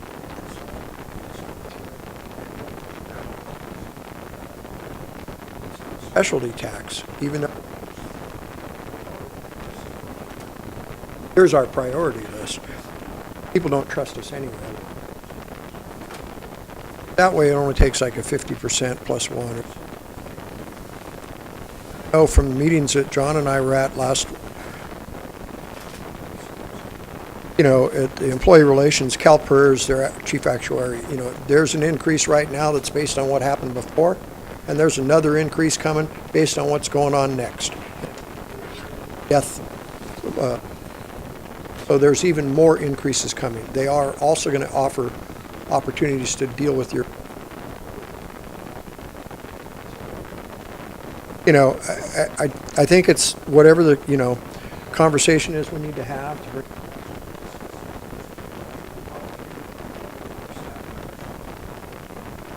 Good idea, and other than that, I would just probably call a point of order that we have a motion and a second. Thank you. I thought we had gotten that far. But didn't we? I thought we took the vote. I think we did. You were Mayor Titus at the time. Yeah, because you called me Mayor Titus. Yes, but Mayor Lauder, what was Yeah, we were just your vote? discussing Yeah, no, maybe this, I did Scott's idea. this at the end. Well, I didn't see this on the agenda, that's No, why. I did this at the end of the budget. Okay. Because of that item 3 is increased revenues. Okay, so we just gonna let that, let that drop, and I just didn't want to let that drop, but we still needed to take the vote, and I didn't want to.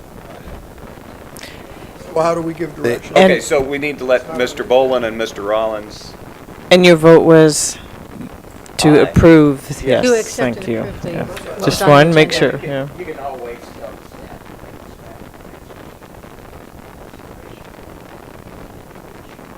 Right, and that's what I'm saying. Do we want to, we're not taking action, but it was something that, you know, Bolin, you haven't had an opportunity to say anything. Well, first off,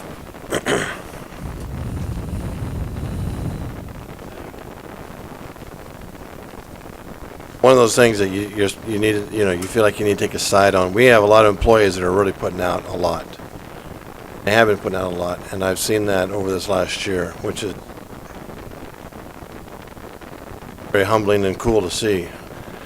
I don't see how you can do this. The comment keeps coming up, but strings to this. If we were to put this in or put this up and it was to go through, you couldn't put strings to, we're going to add so many officers, we're going to do this, we're going to do that, because then you're tying up where the money's going.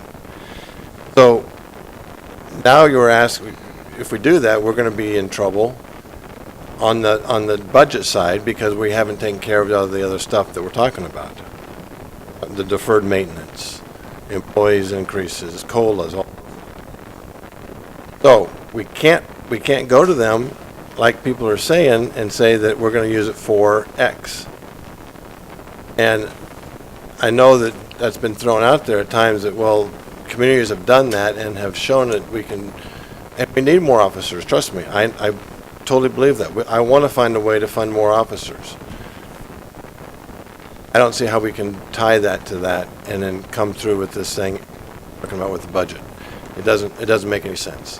So now we're going to ask the public to trust us. We're going to spend it wisely in the right spots where we need to spend it.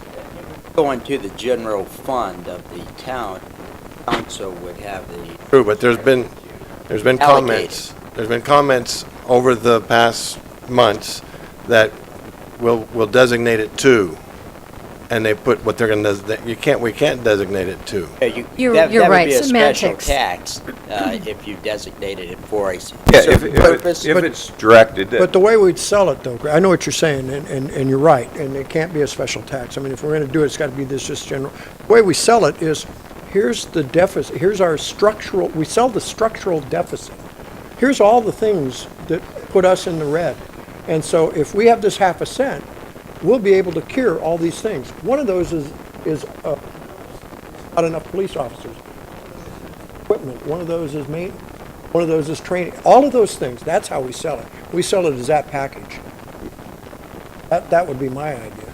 Well, And I think that, I'm sorry, go ahead, John. Wait, I'm sorry.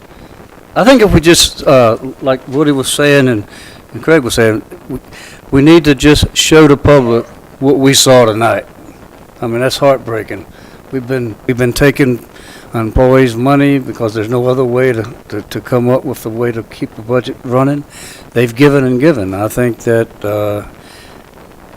decide to go this route, we need to show them in here and maybe at larger settings, like Mr. Whitman was saying a while ago, where we can get the town in there and show them exactly what we're looking at. This is what we need for equipment. This is what we need to catch up our deficit.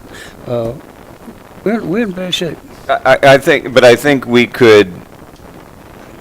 I think we can ask the staff, the manager, and the finance director, and the police chief, and whoever, come back with how can we, use that money to, solve some of those problems, get the most bang, for our buck that we can possibly get, because the citizens have to see, they have to see a return on their investment. And I think you could do it with, one, you know, you have to be optimistic that the economy's going to get better. We're going to get some new businesses in town, but you can't attract them if you have crappy streets. I was in Napa yesterday. All their nice redevelopment stuff they've done, but they haven't been able to put the money together to repave their streets in the downtown, and they're full of potholes and everything else. The businesses look nice, potholes, and you really need to spend the money on. And it's a, you know, Give direction to staff to bring this back at the next meeting with whatever options they can come up with. okay, and if I could, just one more comment. It's important to note that our record shows, you know, with this council, prior councils, this budget, every budget, that we are in this position because of state takeaways and because of declining property values, not because of spending like, you know, drunken sailors or, nothing against sailors. And that's the but, toughest sell of all, is. Correct, it is, but it does we're doing take this a lot of because of money. the state takeaways. Well, you know what, it They takes a take lot it away, of, and then we give it to our people and say, okay, the state's going to take it, but we're going to charge you more because of what the state I does. couldn't agree with you And we're more. playing into their hand. We're playing right into their hand of Sacramento because they know that we have to do this. Now you're singing my song, but I have an answer to that because I've been singing that same song for, 3 or 4 years. And that is, again, we can run it into the ground saying that damn state, or we can take the reins back into our own hands and shape our own destiny and say, this is what we want our community to look like. I agree with you, and that makes me more mad than anything else. That is why when the sheriffs came to us and they talked about AB 109, I do not like to go down that road. But I think that there is a different road to go down. We have put a cap on our employee medical expenses. At some point down the road, our benefits costs are going to go down. So we're going to be more sustainable. We only need this for a short period of, or a limited period of time, I should say. And I do believe that we need that. I also agree that I don't want to play into the state's hands, but we need to at some point take control of our own budget, our own destiny, our own revenues, and say if there's no other way to make this town work, how do we do that? Because we all live here, and we all have property values here, and I don't want to see my property values continue to decline because of streets and bad public safety and it burned down. When you come back, we need to come back with information. We're going to be, if that goes through, we're going to be used to having that $850,000. We're going to be used to having that. So in 5 years, when we say we're going to cut that line off, we're going to be used to having that $850,000. Yes and no. Well, yes and no, because we can do some long-range planning. What this will do is get some of these, it will get us a fund where we can put into equipment replacement. But you also have to realize at some point in 10 years, our PERS obligation bond will stop going up. And some of these other expenses, these long-term expenses will go down. If we fund our medical fund, then that will be paying by itself, and we won't have to be spending that $600,000 a year. We have long-term built-in fixes that we put into place in the past few years. That'd be good to see what you're talking about over 5 years. And I said 5 years. I pulled that out of the air. I mean, it could be that Gina says, no, what you really need to do is, do we need 10? Okay, so maybe it's 10 years. I don't know. And you have to know whether, can we sell that? But the idea of a sunset clause, the way, what I, general tax, and they've done it. Hayward did it in 2000. But the other thing you got to do, if it's a 6-year sunset, the beauty of that makes it easier to sell. 'Cause if in fact the projections and the economy, all of those other, Walmart doesn't come or whatever, if in fact that doesn't happen, not only have we gotten used to that 800,000, so has the public. They've gotten used to that traffic cop slowing people down out there. The roads being a little bit, Dean Road getting repaid, So at that point, if it doesn't materialize, then it's like you say, okay, folks, here's the reality. We're going to have to lose this, this, and that. Exactly, and so now we just become what everything else is in government. That is, we get used to it and we start spending it and it's there. All I'm saying is, if we're going to sell it, that we're going to put a sunset on 5, 6, 7, 8 years, whatever it is, we got to find a way to be able to live with that after that point in time and live up to our word. That's it. We'll show that it's not a runaway train. Whether they want to continue or Well, not. no, I know what you're saying though, Greg. Yeah, we got to find a way, sure. but we don't always have For sure. control over all of that. You know, being that we're on a dead-end road, a bedroom community, without a sewer. Oh, we're in trouble. I mean, But the other thing is that we're in trouble now. We're looking at a structural deficit of $500,000, and by year 5, we're broke. I mean, nobody here, it was wonderful to have a balanced budget on the backs of the employees and everything else. We can't go on that way. I mean, at some point, there won't be any police to answer the call. Let us pull out our traffic model, if you will. Let us pull out our model showing what we can do in 5 and/or 10 years with this small amount of money. Let us show you that at the next meeting and see what you think. If you want to bring it to the community, great. But I think we can answer some of those. I don't think it has to be a runaway train. I really do But maybe believe that it's we can 7, show maybe that the it's 8. train goes into the station at a certain destination and things will make sense. And Okay. things will start balancing out. So I in the think future. you have direction for that. Let's move on to our council communications, oral reports on committees and commissions. Mr. Bull, start with you. I didn't have any meetings. Mr. Rollins. A couple of them I really like here. Okay. Oh, got handouts. Color handouts.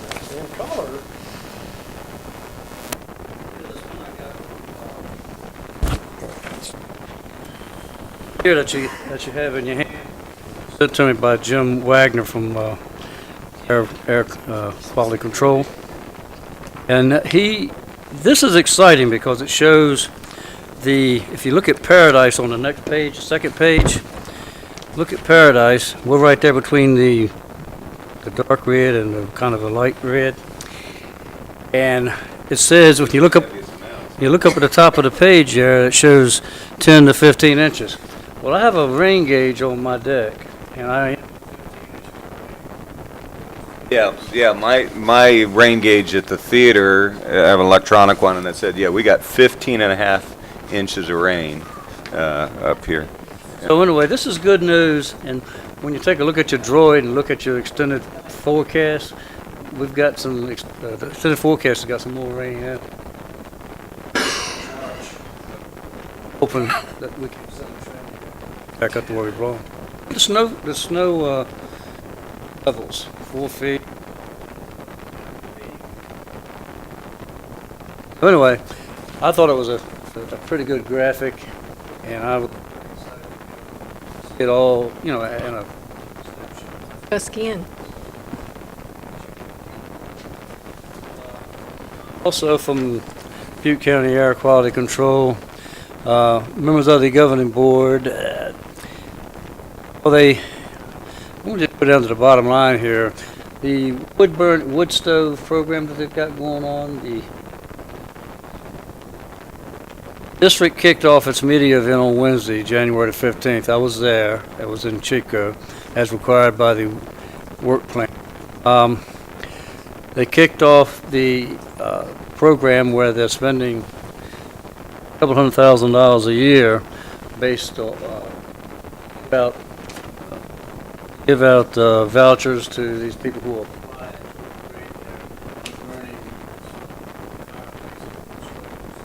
And those that applied, 83 vouchers were issued to Chico. 6 vouchers were issued to Durham and Forest Ranch and Cohasset. 15 vouchers were issued to Paradise and Magalia. 12 vouchers were issued to Orville and Palermo. 8 vouchers were issued to Biggs. Now, they have issued a total of 12 low-income qualified vouchers, $1,000 per voucher. Probably take this thing in sequence. But I'm pretty excited about it because this is going to be, they're already accepting applications now for next year's. So anybody you know that would be interested in a switch out, the vouchers are worth, depends on what type of stove you get, what type of repair you get. But it's a program it's doing what Butte County Air Quality Control was trying to do, bringing down stuff in the air. The district hosted that kickoff. Retailers, agencies were present, and by the way, at that the guest speakers were Thompson, she's council administrator from Region 9 in San Francisco. He was about what the state's trying to. Retailers and agencies were there with showing displays of their products. A number of local media attended, and anyway, good time had by all, and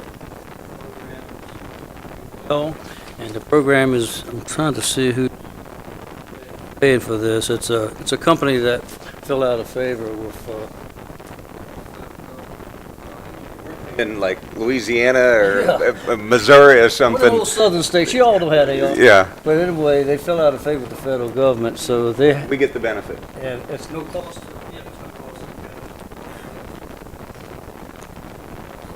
I thought that was exciting. Well, it's pretty nice. Is it $3,000? Well, it depends on your income level. But the $3,000 for $1,750, some of them.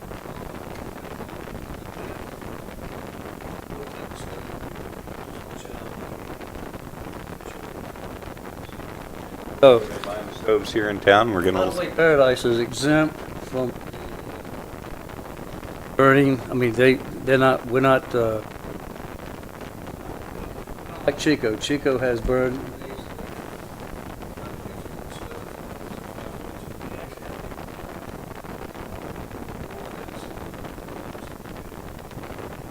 Paradise is totally volunteer, whether or not. Because our air is cleaner, right? Yeah, so far. I haven't heard anything to the contrary yet, but I'm sure it's good. Anyway, I think it's a good program, and it's not costing the county anything. Also, in January, the County Air Quality Board, they elected the new supervisor is Maureen Kirk as the chairperson, and Supervisor Doug Teeter as the vice chair. And Council Member Tammy Ritter to serve with the chair and the vice chair on the executive committee. Steve Lambert and Councilmember Budget and Finance.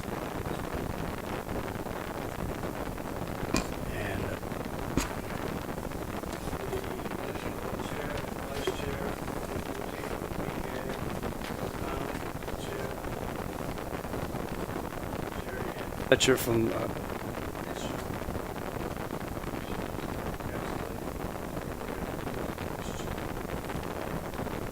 proud and pleased to have worked with. Thank you.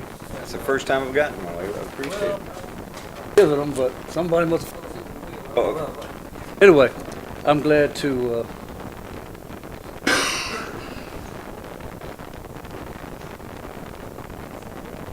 My turn. Let's You see. have a trip to Sacramento. I did. None of the committees for the town or anything that I'm on have met, but I did attend a couple of things. I attended the League of California Cities Policy Committee, which I'm a member of, as well as Councilmember Rollins. We're on the Employee Relations Committee, and we had a presentation by the Chief Actuary from CalPERS.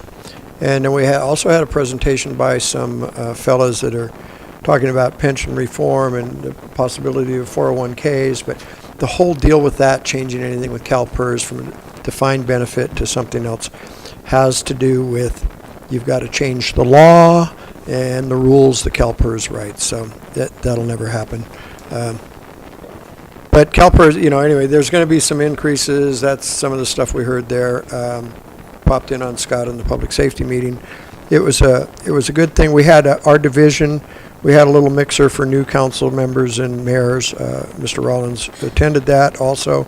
I got to participate in a play there with some lawyers on how to run a council meeting the wrong way.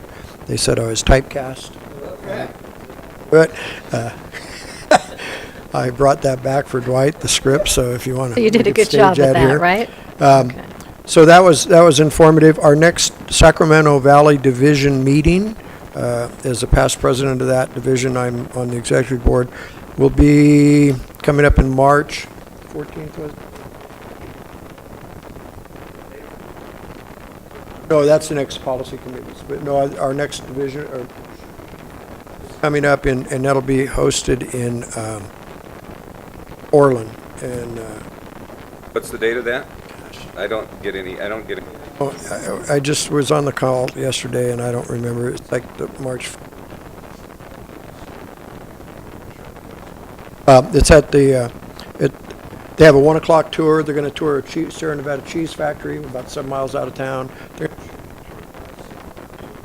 The meeting starts at 3. The dinner will be talk on water issues. I believe it was, I don't know, he's a couple of other people. So they've lined up a pretty good program for that. I also attended the Noble Park meeting here in town, just as a citizen.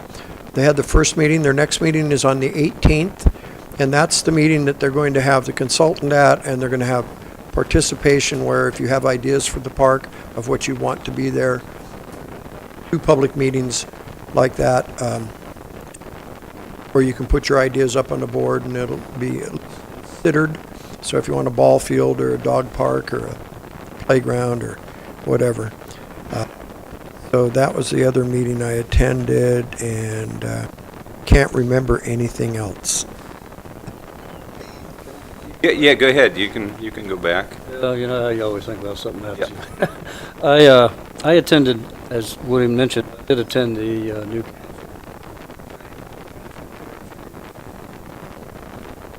3 days in March. I have to say that very comprehensive book, that thick they issued to you. Cover everything.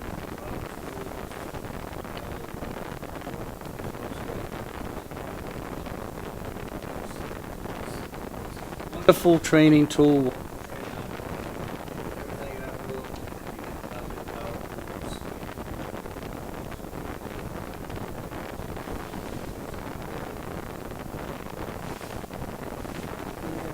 Thing since John reminded me. Mayor Lauder and I both were on the League of Cities program committee, and we met on Wednesday of that week. Yeah.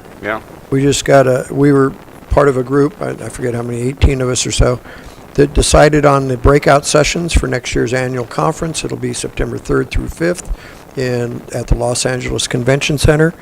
And there's some really good topic matters, and now that we hold what's been selected, I'm not sure if they can be released to the public yet, but there's some really good topics coming up at next year's conference. And that's going to be in Los Angeles?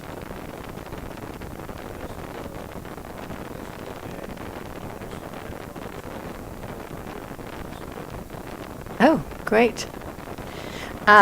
What time? Starts at 10 to 11. Is that on our calendar? Okay.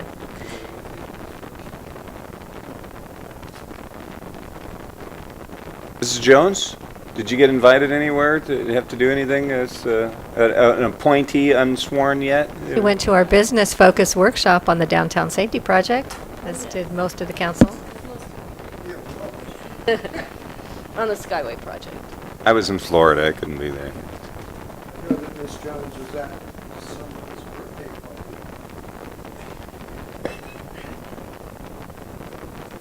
Clarkson's birthday party, yes, I was there too. Okay, well, I can tell you that we've had several meetings on the outdoor display ordinance, and we finally have a draft document that Mr. Baker sent out that's will be going to the Planning Commission and then coming to us on refining the rules, and Greg worked on that, and Planning Commission Chair had worked on it with us. And Craig did an amazing job on that, if you read his report. That going. So hopefully we'll be making some progress. We have the results. You probably saw the results of the Chamber's survey, kind of an informal survey of what people thought. So it's pretty clear that we need to do something. I also, Councilman Culleton and I attended police officer, public safety awards and dinner where they recognized both the people from the Sheriff's Department, Highway Patrol, CAL FIRE, the STARS, VIPs, everybody's there.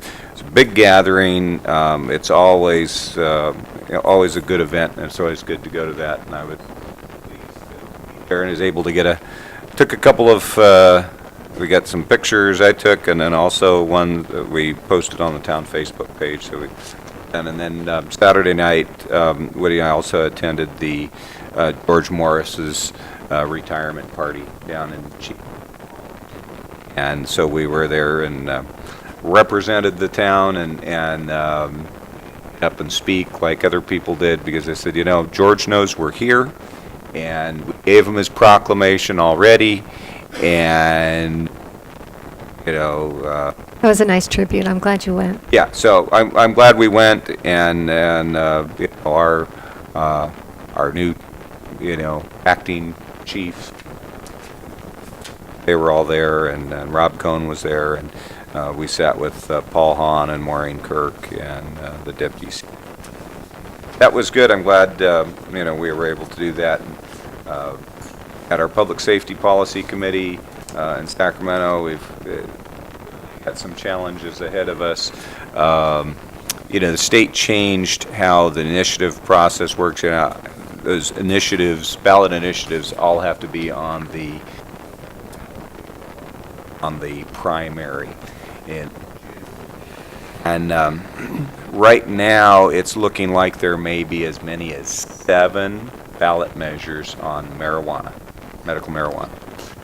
Now, they could choose to, in some cases they can consolidate them, but right now there are 2 that are approved, 2 that are going through the process, and 3 other ones that have had the ballot the wording of the petitions blessed, but they haven't completed collecting. So that could be very interesting. We may be Colorado.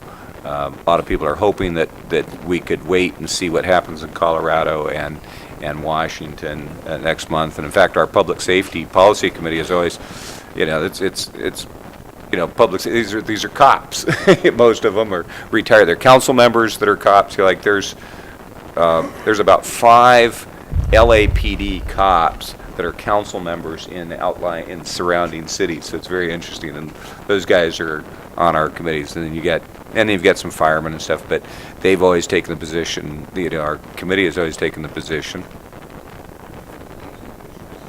Oppose medical marijuana, and we're losing that battle. We've lost that battle, and for 18 years now we've lost that battle. So Cal Chiefs actually and Sheriff's Association and our Public Safety Committee met and formulated a position on that we should have had 18 years ago on medical marijuana. The problem is it's really too little too late, and it's all reasonable stuff, and people, medical marijuana advocates or the marijuana advocates will just say, oh, we're not going for that.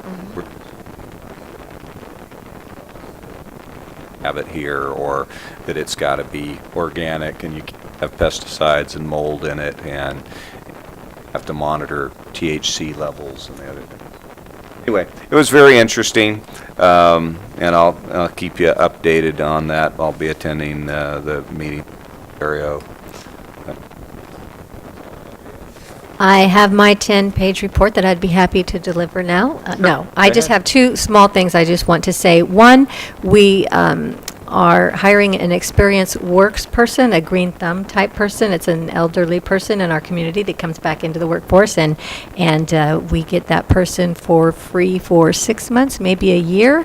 They're starting Wednesday, February 26th. They'll be working in development services to help on-site catch up with some of their past permits that they do, which helps keep our evaluators busy and our repairs. So it helps with the economy, and it helps with keep our groundwater clean and safe. So we have that, and that again, it's a free worker, free to us. So, and the other thing I wanted to say is that WTS is volunteering to sweep our streets starting at 4 a.m.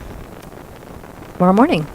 So we're going to have Pearson between Skyway and Clark swept by this person who is volunteering. He owns a company, a street sweeping company. He lives in town. He has a business in Oregon, and he came in after our street sweeper caught on fire, and he said, I'd be happy to volunteer. I've done it in the past, so he's going to be doing a little sweeping for us for free, so yay. And we will be dealing with that other issue in closed session. Yes, he has street sweepers machines.